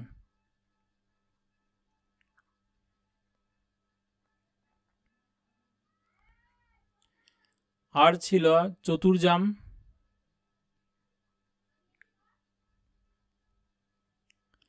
চতুর্জাম হলো জৈন ধর্মের 4টি নীতি। এই চতুর্জাম প্রবর্তন করেন পার্শ্বনাথ।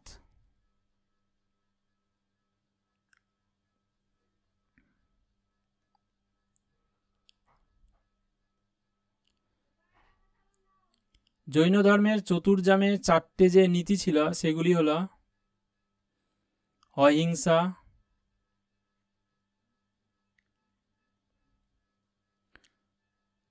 সত্যবাদিতা,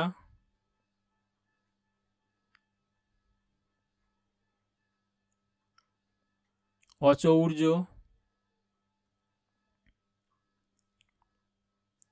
বা চুরি না করা, অপরিগ্রহ।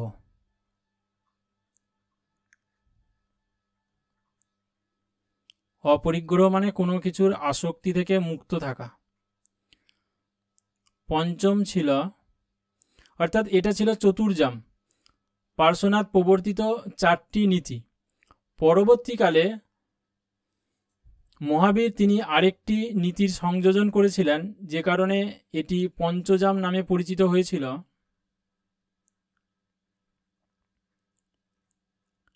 মহাবীর যে নীতিটি সংযোজন করলেন সেটি হলো ব্রহ্মচর্য।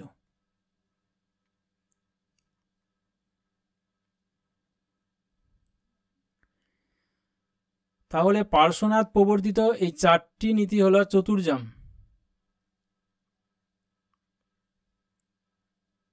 এবং পরে যখন মহাবীর এই ব্রহ্মচর্যটিকে যুক্ত করলেন তখন এই 5টিকে একত্রে বলা হতো পঞ্চমহাব্রত।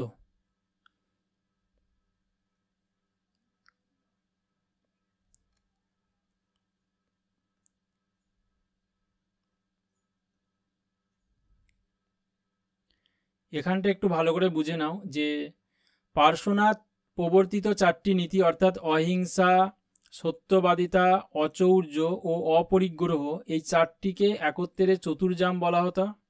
এই চতুর্জামের প্রবর্তক হলেন পার্শ্বনাথ, তিনি জৈন ধর্মের 23তম তীর্থঙ্কর ছিলেন। চতুর্জামের সঙ্গে একটি নীতি যুক্ত করলেন মহাবীর, এবং তখন এই 5টি নীতিকে একত্রে পঞ্চমহাব্রত বলা হতো। জৈন দর্শনের যে মূল ভিত্তি ছিল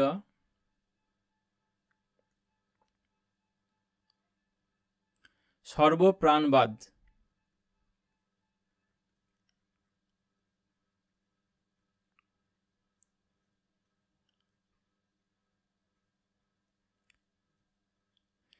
জৈনরা তারা বিশ্বাস করত যে সজীব এবং অজীব সব কিছুর মধ্যেই প্রাণ রয়েছে।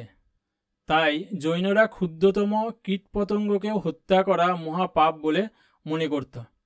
অপরদিকে জৈনরা তারা চরম কৃচ্ছ সাধনের ওপরই জোর দিত।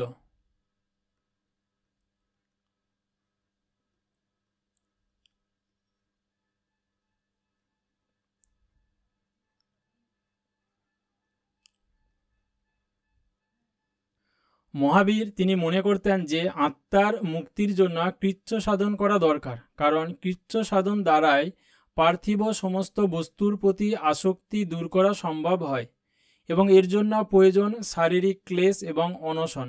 প্রয়োজনে অনশনে প্রাণত্যাগ করার কথাও জৈন ধর্মে রয়েছে, এবং মহাবীর তিনি নিজেও অনশন করে প্রাণত্যাগ করেছিলেন। জৈন দর্শন সম্পর্কে বেশি কিছু ইনফরমেশন তোমাদের জানিয়ে রাখলাম, এগুলো এক্সাম পয়েন্ট অফ ভিউয়ের দিক থেকে গুরুত্বপূর্ণ। এরপর বৌদ্ধ ধর্ম দর্শন সম্পর্কিত কিছু ইনফরমেশন তোমরা জেনে রাখো।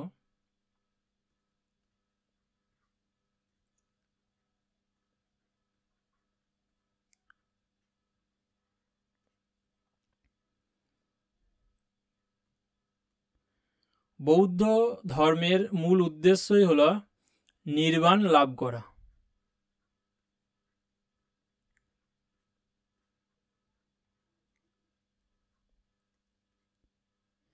এখন প্রশ্ন হলো যে এই নির্বাণ কি?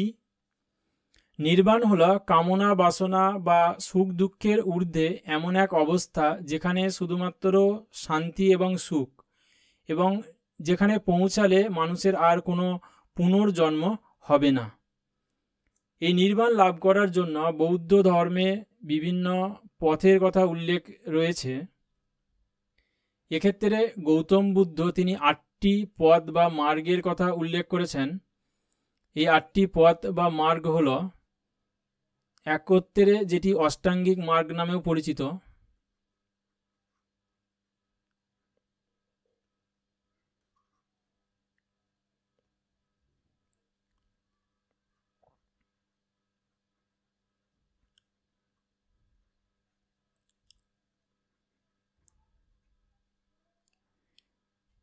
নির্বাণ লাভের জন্য যে 8টি মার্গ অনুসরণ করতে হয়, সেই 8টি মার্গ হল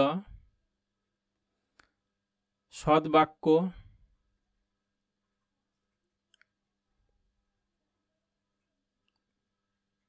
সৎকার্য,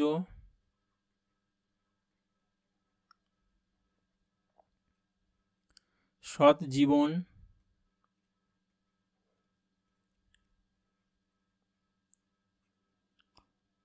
সৎ চেষ্টা,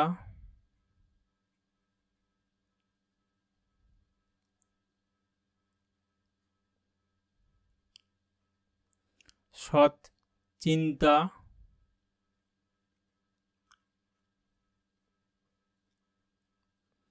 সৎ চেতনা,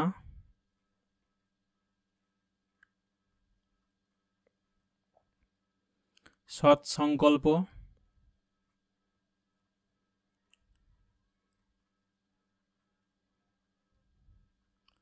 সৎ দর্শন।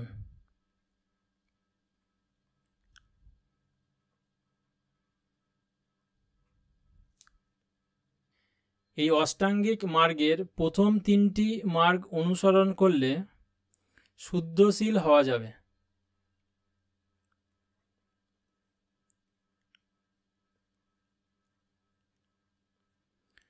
এবং তার পরের 3টি মার্গ পালন করলে চিত্তের প্রশান্তি আসবে।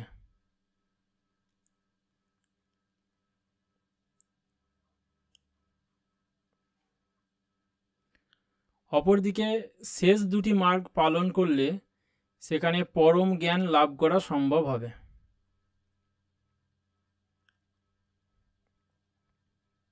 এই অষ্টাঙ্গিক মার্গ পালন করলেই মানুষ আসক্তি থেকে মুক্ত হবে এবং তার নির্বাণ লাভ সম্ভব হবে। বৌদ্ধ ধর্ম 4টি সত্যের ওপর প্রতিষ্ঠিত এবং সেই 4টি সত্যকে একত্রে বলা হয় আর্য সত্য চতুষ্টয়।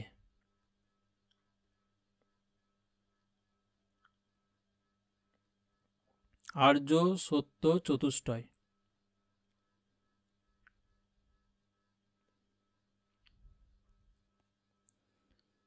এই আর্য সত্য চতুষ্টয়ের মূল বিষয় হল দুঃখবাদ।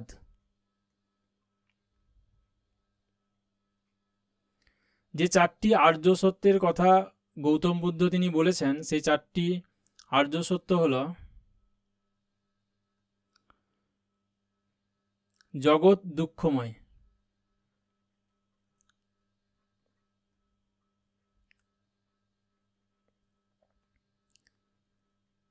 দ্বিতীয়ত কামনা বাসনা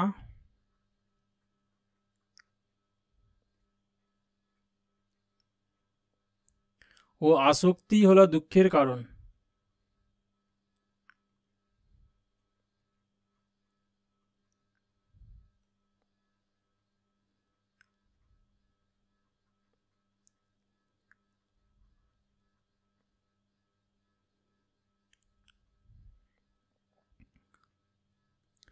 তৃতীয়ত হল দুঃখের কারণগুলি ধ্বংস করতে পারলে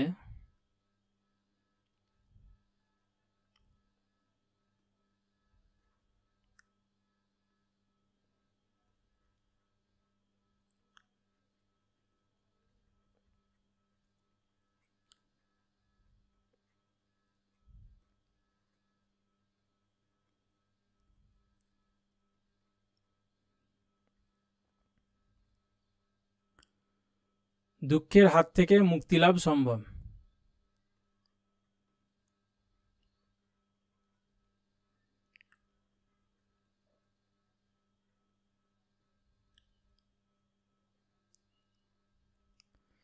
চতুর্থত হল এই কারণগুলি নির্বৃত্ত করার পথ বা উপায় আছে।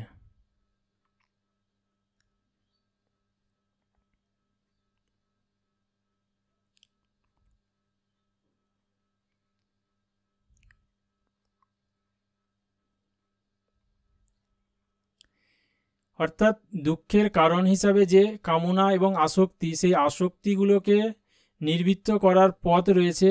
এই পথই হলো অষ্টাঙ্গিক মার্গ এবং সেখানে যে 8টি মার্গের কথা বা পথের কথা গৌতম বুদ্ধ তিনি উল্লেখ করেছেন, এখানে সেই পথগুলির কথাই বলা হচ্ছে। বৌদ্ধ ধর্মের অপর একটি উল্লেখযোগ্য দিক হলো যে মধ্যম পন্থা।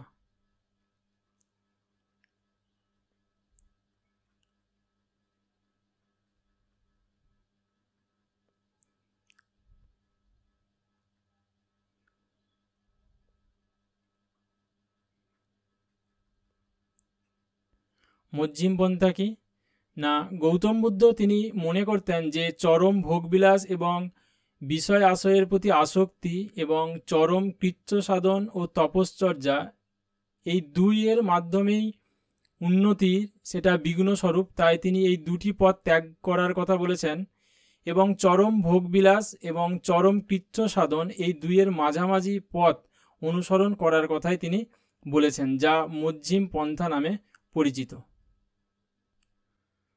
বৌদ্ধ ধর্মে আরেকটি উল্লেখযোগ্য নীতি হল পঞ্চশীল নীতি।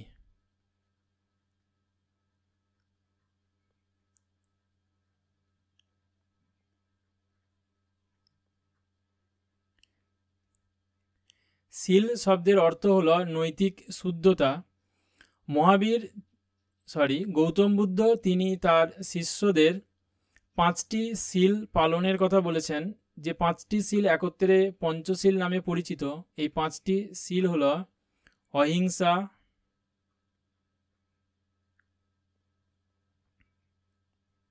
সত্যবাদিতা,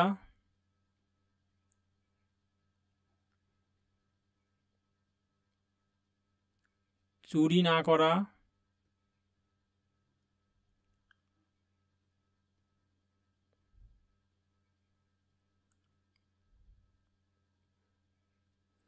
অন্যায় না করা,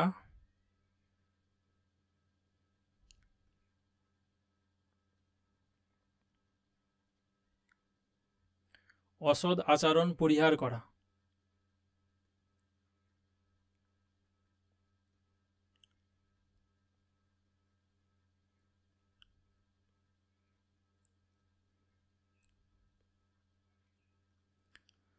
গৌতম বুদ্ধ তিনি তার শিষ্যদের এই 5টি সিল পালনের কথা তিনি বলেছেন। এই 5টি সিল একত্রেই পঞ্চশীল নীতি নামে পরিচিত।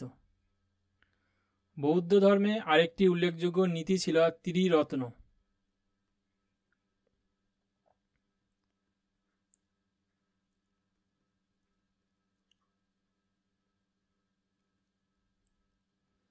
বৌদ্ধ ধর্মে এই ত্রিরত্ন হল বুদ্ধ, ধর্ম ও সংঘ।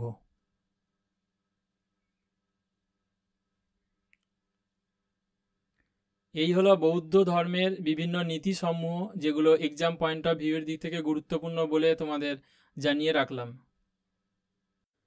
নেক্সট কোশ্চেন, কোন মৌর্য শাসক ভদ্রবাহুর সঙ্গে দক্ষিণ ভারত গিয়েছিলেন? অশোক, বিন্দুসার, চন্দ্রগুপ্ত, দশরথ। মৌর্য শাসক চন্দ্রগুপ্ত তিনি ভদ্রবাহুর সঙ্গে দক্ষিণ ভারত গিয়েছিলেন। এই প্রশ্নের সঠিক উত্তর হল অপশন সি, চন্দ্রগুপ্ত মৌর্য। রাজাবলী কথ এই গ্রন্থ থেকে জানা যায়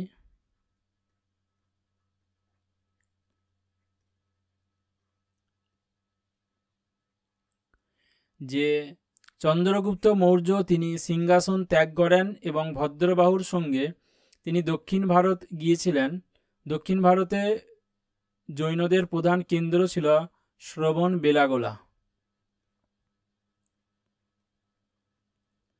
এবং চন্দ্রগুপ্ত মৌর্য তিনি এই শ্রবণ বেলাগোলাতেই তিনি স্বেচ্ছা অনশন করে মৃত্যুবরণ করেছিলেন।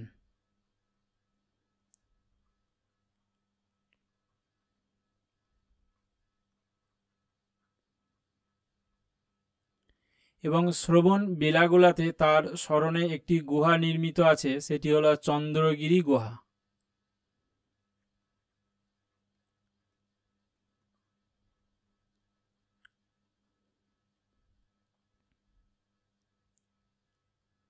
নেক্সট কোশ্চেন, কথিত আছে যে বুদ্ধ রাজপ্রাসাদের চারপাশে গাড়ি চালিয়ে যাওয়ার সময় 4টি ঘটনা প্রত্যক্ষ করেছিলেন।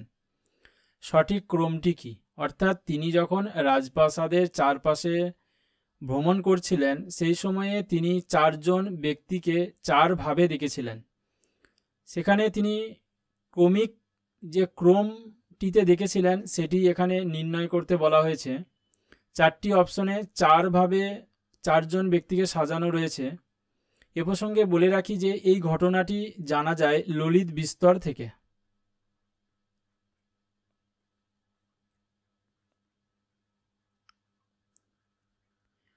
এবং এই ললিত বিস্তরে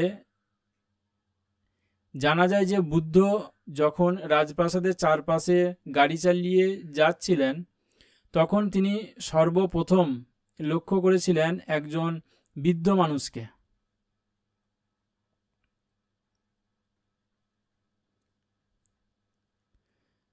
তারপরে তিনি লক্ষ্য করেছিলেন একজন অসুস্থ ব্যক্তিকে।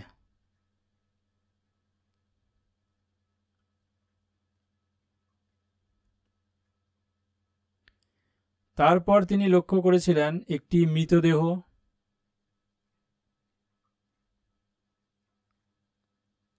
এবং তারপর লক্ষ্য করেন একজন সন্ন্যাসী।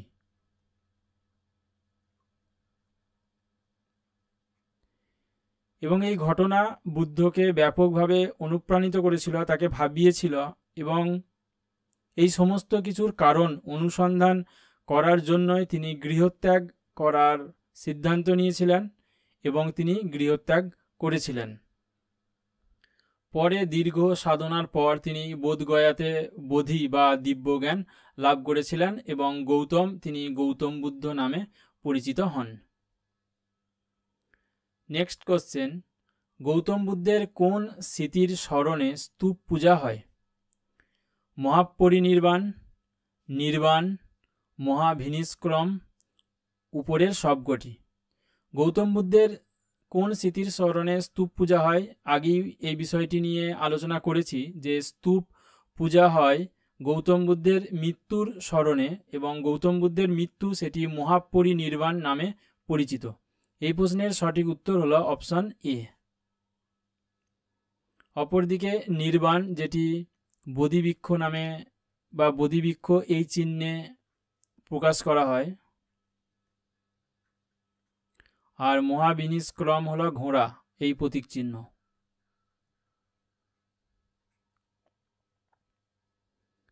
নেক্সট কোশ্চেন, বোধগয়ার যে জ্ঞান বৃক্ষ ছিল কে ধ্বংস করেছিলেন বলে জানা যায় যে বৃক্ষের নিচে গৌতম বুদ্ধ নির্বাণ লাভ করেছিলেন?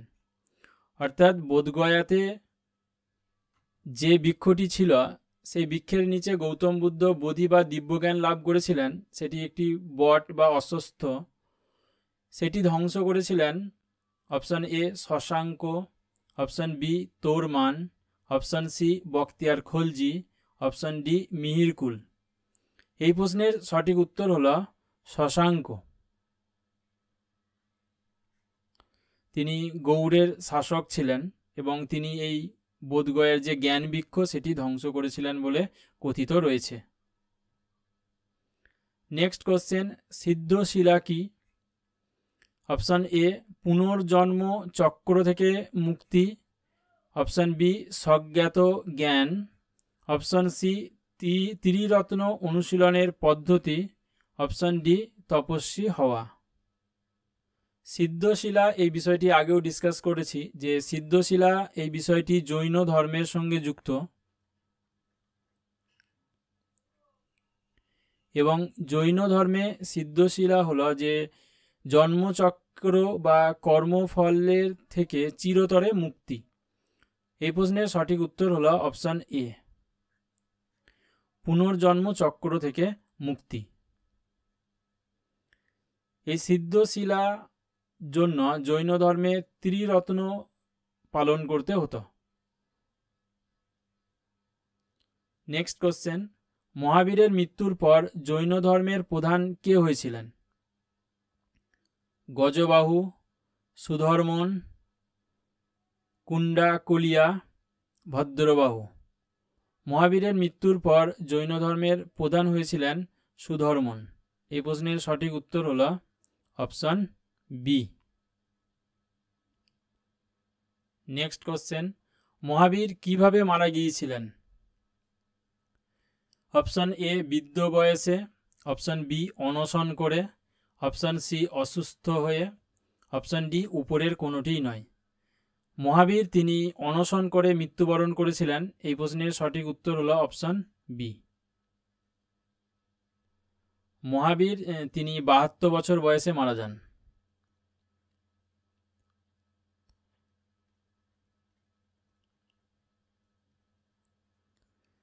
আগেই বলেছি যে মহাবীরের জন্ম আনুমানিক 560 খ্রিস্টপূর্ব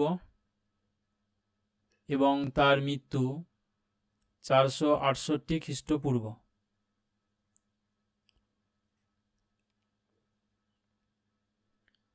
নেক্সট কোশ্চেন, জৈন ধর্মের প্রথম সংগীতি কে আহ্বান করেছিলেন? ভদ্রবাহু, স্থূলভদ্র, সুধর্মন, জম্বু। জৈন ধর্মের প্রথম সংগীতি আহ্বান করেছিলেন স্থূলভদ্র। এই প্রশ্নের সঠিক উত্তর হলো অপশন বি।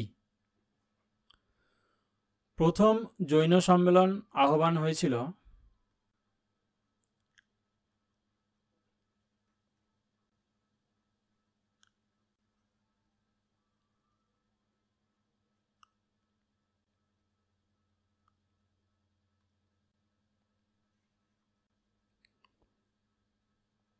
আনুমানিক 300 খ্রিস্টপূর্ব নাগাদ।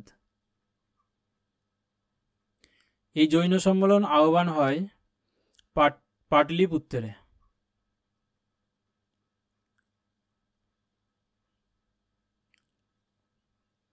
প্রথম জৈন সম্মেলনের সভাপতি ছিলেন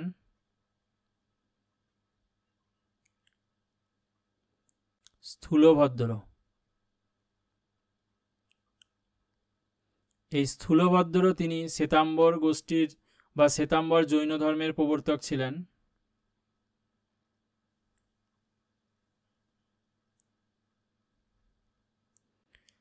এই প্রথম জৈন সম্মেলনেই জৈনরা দুটি ভাগে বিভক্ত হয়েছিল।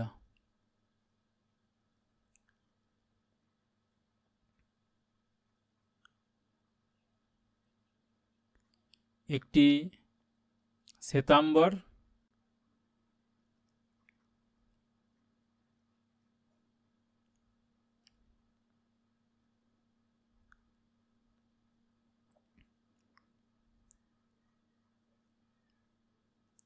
অপরটি দিগম্বর।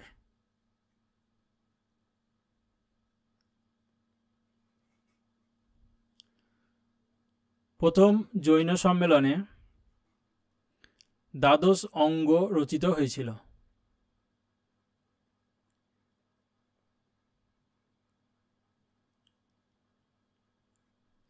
প্রথম জৈন ধর্ম সম্মেলন সম্পর্কে বেসিক কিছু ইনফরমেশন তোমাদের জানিয়ে রাখলাম। যদি এখান থেকে কোনো কোশ্চেন আসে তাতে তোমরা ইজিলি সলভ করতে পারবে। এরপর দ্বিতীয় জৈন সম্মেলন সম্পর্কে কিছু ইনফরমেশন জেনে নেব।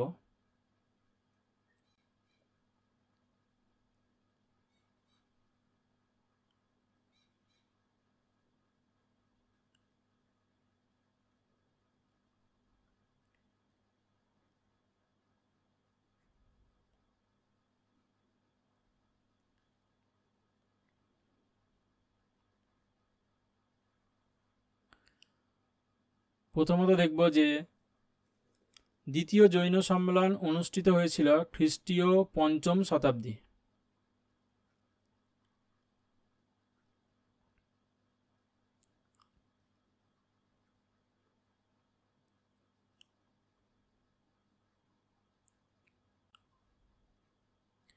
এবং এই দ্বিতীয় জৈন সম্মেলন হয় গুজরাটের বলভীতে।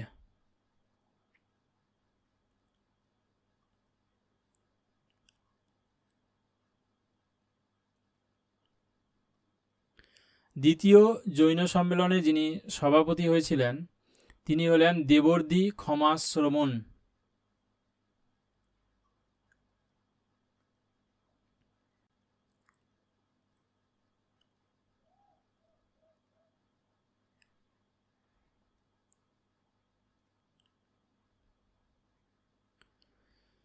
দ্বিতীয় জৈন সম্মেলনে সেখানে 12 উপাঙ্গ রচিত হয়েছিল।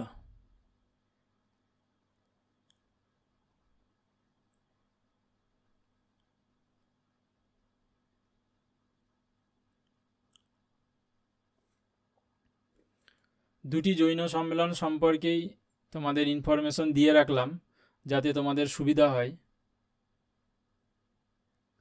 নেক্সট কোশ্চেন, নিম্নলিখিত কোন শিলালিপি থেকে জানা যায় যে গৌতম বুদ্ধ লুম্বিনী নামক স্থানে জন্মগ্রহণ করেছিলেন? অশোক, কনিষ্ক, হর্ষ, ধর্মপাল।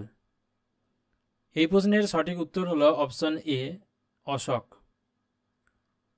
অশোকের একটি শিলালিপি পাওয়া গেছে লুম্বিনীতে, যেটি ছিল অশোকের জন্মস্থান এবং সেটি এই শিলালিপিতেও উল্লেখিত হয়েছে। অশোক বুদ্ধের জন্মস্থান হিসাবে এই লুম্বিনী গ্রামের কর কমিয়ে দিয়েছিলেন। এটিও এক্সাম পয়েন্ট অফ ভিউয়ের দিক থেকে গুরুত্বপূর্ণ যে কোন শাসক লুম্বিনী গ্রামের কর কমিয়েছিলেন? মৌর্য সম্রাট অশোক। নেক্সট কোশ্চেন, আফগানিস্তানের বামিয়ান বিখ্যাত ছিল?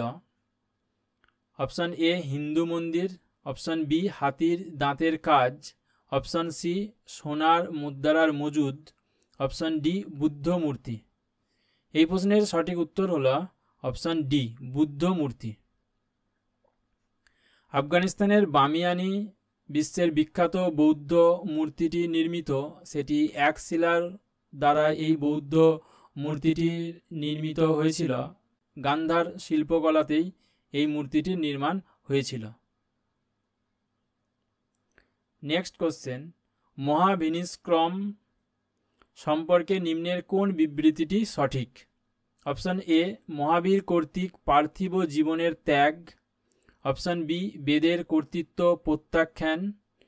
অপশান সি, বুদ্ধ কর্তৃক পার্থিব জীবনের ত্যাগ। অপশান ডি, বুদ্ধের অষ্টাঙ্গিক মার্গ। এই প্রশ্নের সঠিক উত্তর হলো অপশান সি, বুদ্ধ কর্তৃক পার্থিব জীবনের ত্যাগ। গৌতম বুদ্ধ তিনি সংসার ধর্ম ত্যাগ করে সন্ন্যাস জীবনে অবতীর্ণ হন এবং তার জন্য তিনি গৃহত্যাগ করেছিলেন। তার এই গৃহত্যাগের ঘটনাই ছিল মহাভিনিষ্ক্রম। অষ্টাঙ্গিক মার্গ হলো যে গৌতম বুদ্ধ তিনি নির্বাণ লাভের জন্য যে 8টি পথের সন্ধান দিয়েছেন, সেই 8টি পথই হলো অষ্টাঙ্গিক মার্গ। এই অষ্টাঙ্গিক মার্গের উল্লেখ রয়েছে ধর্মচক্র প্রবর্তন সূত্রে।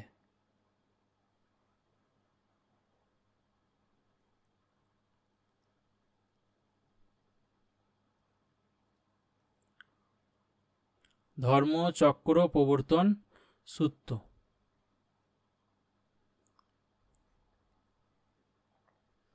বৌদ্ধ ধর্মে যে 8টি মার্গের কথা উল্লেখ রয়েছে, সেই 8টি মার্গ হল, প্রথমত সৎ বাক্য,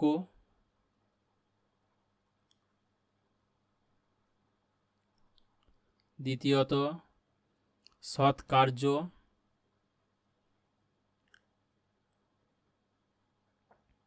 তৃতীয়ত সৎ জীবন,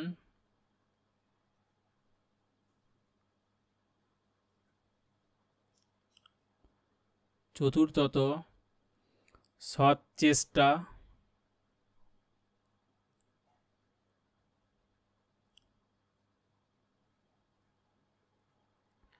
পঞ্চমত সৎ চিন্তা,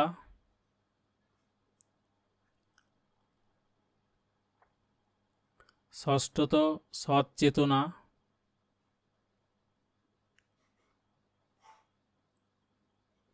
সপ্তমত সৎ সংকল্প,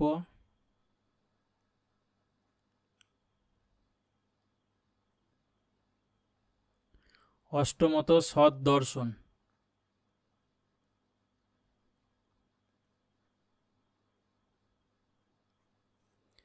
এই 8টি মার্গকে একত্রে অষ্টাঙ্গিক মার্গ বলা হয়।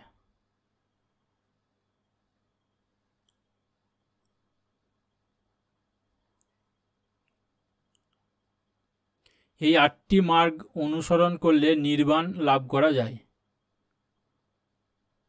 অর্থাৎ বৌদ্ধ ধর্মে নির্বাণ লাভ করতে গেলে এই 8টি মার্গ অনুসরণ করতে হবে।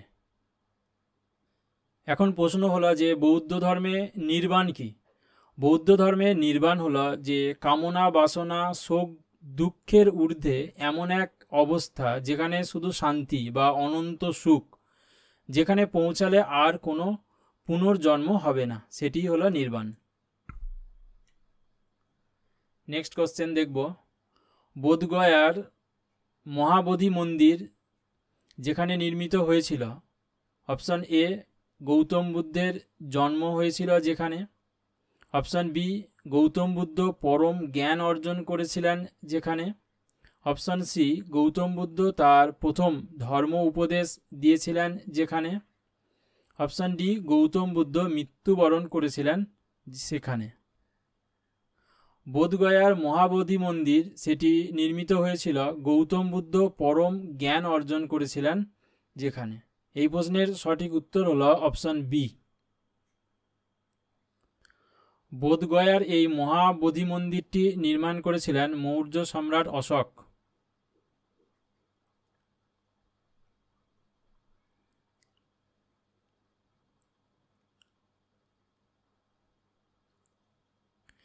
তবে বর্তমানে যে মহাবোধি মন্দিরটি রয়েছে সেটি গুপ্ত সাম্রাজ্যের আমলের তৈরি।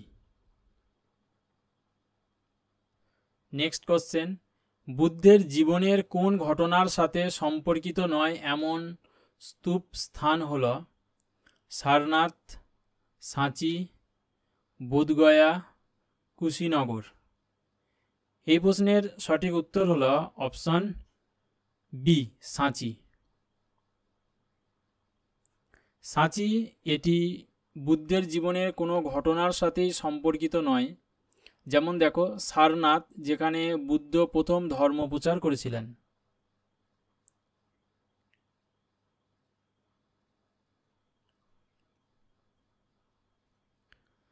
বোধগয়ায় তিনি নির্বাণ লাভ করেছিলেন। কুশীনগরে তিনি মৃত্যুবরণ করেছিলেন।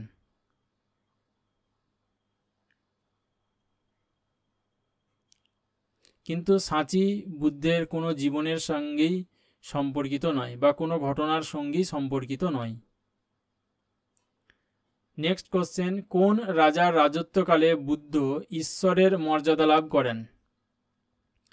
অশোক, কনিষ্ক, চন্দ্রগুপ্ত বা বিক্রমাদিত্য, হর্ষবর্ধন? বুদ্ধ তিনি ঈশ্বরের মর্যাদা লাভ করেছিলেন কুষাণ সম্রাট কনিষ্কের সময়ে।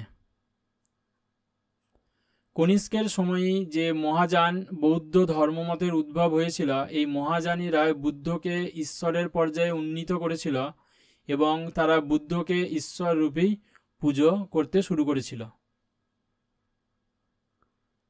নেক্সট কোশ্চেন, নিচের কোন রাজ্যগুলি বুদ্ধের জীবনের সাথে সম্পর্কিত ছিল? প্রথমত আমরা দেখব, আচ্ছা এগুলো 1, 2, 3 করে নিই আগে।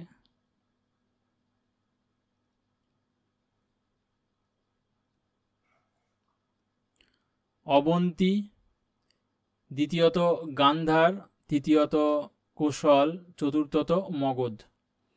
নিচের কোড থেকে সঠিক উত্তরটি নির্বাচন করুন। উপরে উল্লেখিত এই 4টি স্থানের মধ্যে কোশল এবং মগধ এই দুটি স্থান বুদ্ধের জীবনের সঙ্গে সম্পর্কিত ছিল, কারণ বুদ্ধ তার জীবনের বেশিরভাগ সময় বা বর্ষাকালীন সময় তিনি কোশল রাজ্যের রাজধানী শ্রাবস্তিতে অবস্থান করতেন এবং মগধ বর্তমান বিহারের গয়া এবং পাটনা জেলায় অবস্থিত আমরা জানি, এবং গয়া জেলাতেই তিনি তার যে নির্বাণ লাভ হয়েছিল, তাই কোশল এবং মগধ এই দুটি বিষয় বুদ্ধের জীবনের সঙ্গে সম্পর্কিত। তাই বাই অপশন যদি আমরা দেখি, এই প্রশ্নের সঠিক উত্তর হবে অপশন সি, 3 এবং 4। নেক্সট কোশ্চেন, নিম্নলিখিত বিবৃতিটি বিবেচনা করো। প্রথমত রয়েছে বুদ্ধের দেবত্বকরণ, দ্বিতীয়ত বোধিসত্ত্বদের পথে চলা, তৃতীয়ত মূর্তি পূজা এবং আচার অনুষ্ঠান। উপরের কোনটি মহাযান বৌদ্ধ ধর্মের বৈশিষ্ট্য? অর্থাৎ বৌদ্ধ ধর্মের যে দুটি সম্প্রদায় ছিল, হীনযান সম্প্রদায় ও মহাযান সম্প্রদায়, এই মহাযান বৌদ্ধ ধর্মের বৈশিষ্ট্য উপরের যে 3টি স্টেটমেন্ট বা বিবৃতি রয়েছে সেই নিরিখে বিচার করতে হবে যে এই 3টি স্টেটমেন্ট বৌদ্ধ ধর্মের সাথে যুক্ত কিনা বা কোনটা যুক্ত। আমরা প্রথমটা দেখি যে মহাযান বৌদ্ধ ধর্মে সেখানে বুদ্ধের দেবত্বকরণ হয়েছিল, অর্থাৎ বুদ্ধকে দেবতার আসনে উন্নীত করা হয়েছিল। মহাযান বৌদ্ধ ধর্মে সেখানে বোধিসত্ত্বের ধারণা ছিল, এটাও সত্য। এবং মহাযান বৌদ্ধ ধর্মে সেখানে মূর্তি পূজা এবং আচার অনুষ্ঠানের ওপর জোর দেওয়া হয়েছিল, যেহেতু বুদ্ধকে দেবতার আসনে উন্নীত করা হয়েছিল। তাই উপরের যে 3টি বিবৃতি রয়েছে, 3টি বিবৃতি সত্য। এই প্রশ্নের সঠিক উত্তর হলো অপশন ডি। এই ধরনের কোশ্চেনগুলো রেখেছি শুধুমাত্র তোমাদের কনসেপ্ট ক্লিয়ার করার জন্য। হয়তো এক্সাম পেপারে এরকম কোশ্চেন নাও আসতে পারে, কিন্তু এই ধরনের কোশ্চেনগুলো সলভ করলে টপিকটি সম্পর্কে একটা ক্লিয়ার আইডিয়া তৈরি হবে, এবং টপিক সম্পর্কে যদি আইডিয়া থাকে তাহলে যে কোনো ধরনের কোশ্চেন সলভ করতে অনেক সুবিধা হয়। তাই তোমাদের কোশ্চেন সলভ করার সুবিধার জন্যই এই ধরনের কোশ্চেনগুলো রাখা হয়েছে। নেক্সট কোশ্চেন, নিচের কোন সূত্রে অশোকের রাজত্বকালে তৃতীয় বৌদ্ধ সংহিতার উল্লেখ পাওয়া যায়? অশোকের শিলালিপি, দিব্যবংশ, মহাবংশ, দিব্যবধান। নিচের কোড থেকে সঠিক উত্তরটি নির্বাচন করতে হবে। এক্ষেত্রে অশোকের রাজত্বকালে যে তৃতীয় বৌদ্ধ সংহিতি, সেই তৃতীয় বৌদ্ধ সংহিতির উল্লেখ পাওয়া যায় দিব্যবংশ ও মহাবংশ এই দুটি সাহিত্যিক উপাদান থেকে। তাই এই প্রশ্নের সঠিক উত্তর হলো অপশন বি, 2 এবং 3।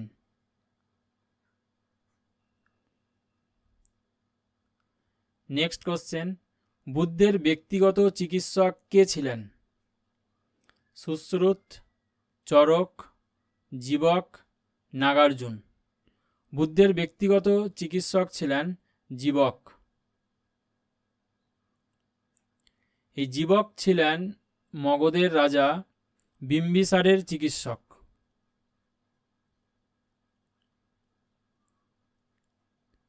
এবং জীবক তিনি বুদ্ধের ব্যক্তিগত চিকিৎসক হিসেবেও নিযুক্ত ছিলেন। নেক্সট কোশ্চেন, মিনান্দার ব্যাকটেরিয়া শাসক তিনি কোন ধর্মের অনুরাগী ছিলেন? আজীবিক সম্প্রদায়, বৌদ্ধ ধর্ম, জৈন ধর্ম, উপরের কোনোটি নয়। মিনান্দার তিনি বৌদ্ধ ধর্মের অনুরাগী ছিলেন। মিনান্দারের এই প্রসঙ্গটি মিলিন্দ পনহ নামক একটি সাহিত্য উপাদান থেকে।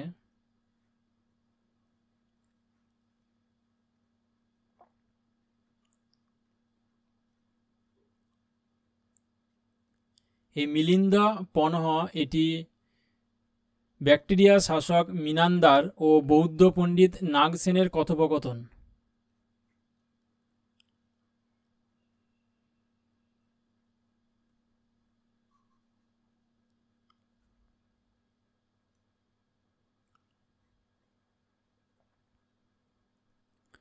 মিনান্দার ও নাগসেনের কথোপকথন।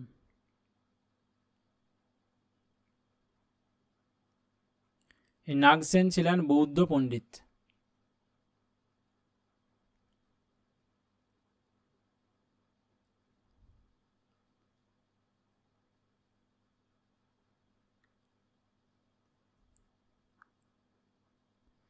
মিলিন্দ পনহ এই গ্রন্থটি শ্রীলঙ্কায় রচিত হয়েছিল।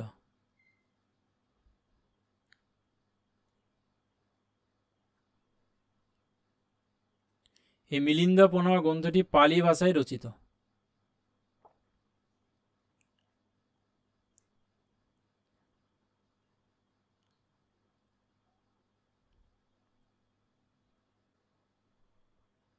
এই ছিল বৌদ্ধ ধর্ম ও জৈন ধর্মের ওপর ইম্পর্টেন্ট কিছু এমসিকিউ।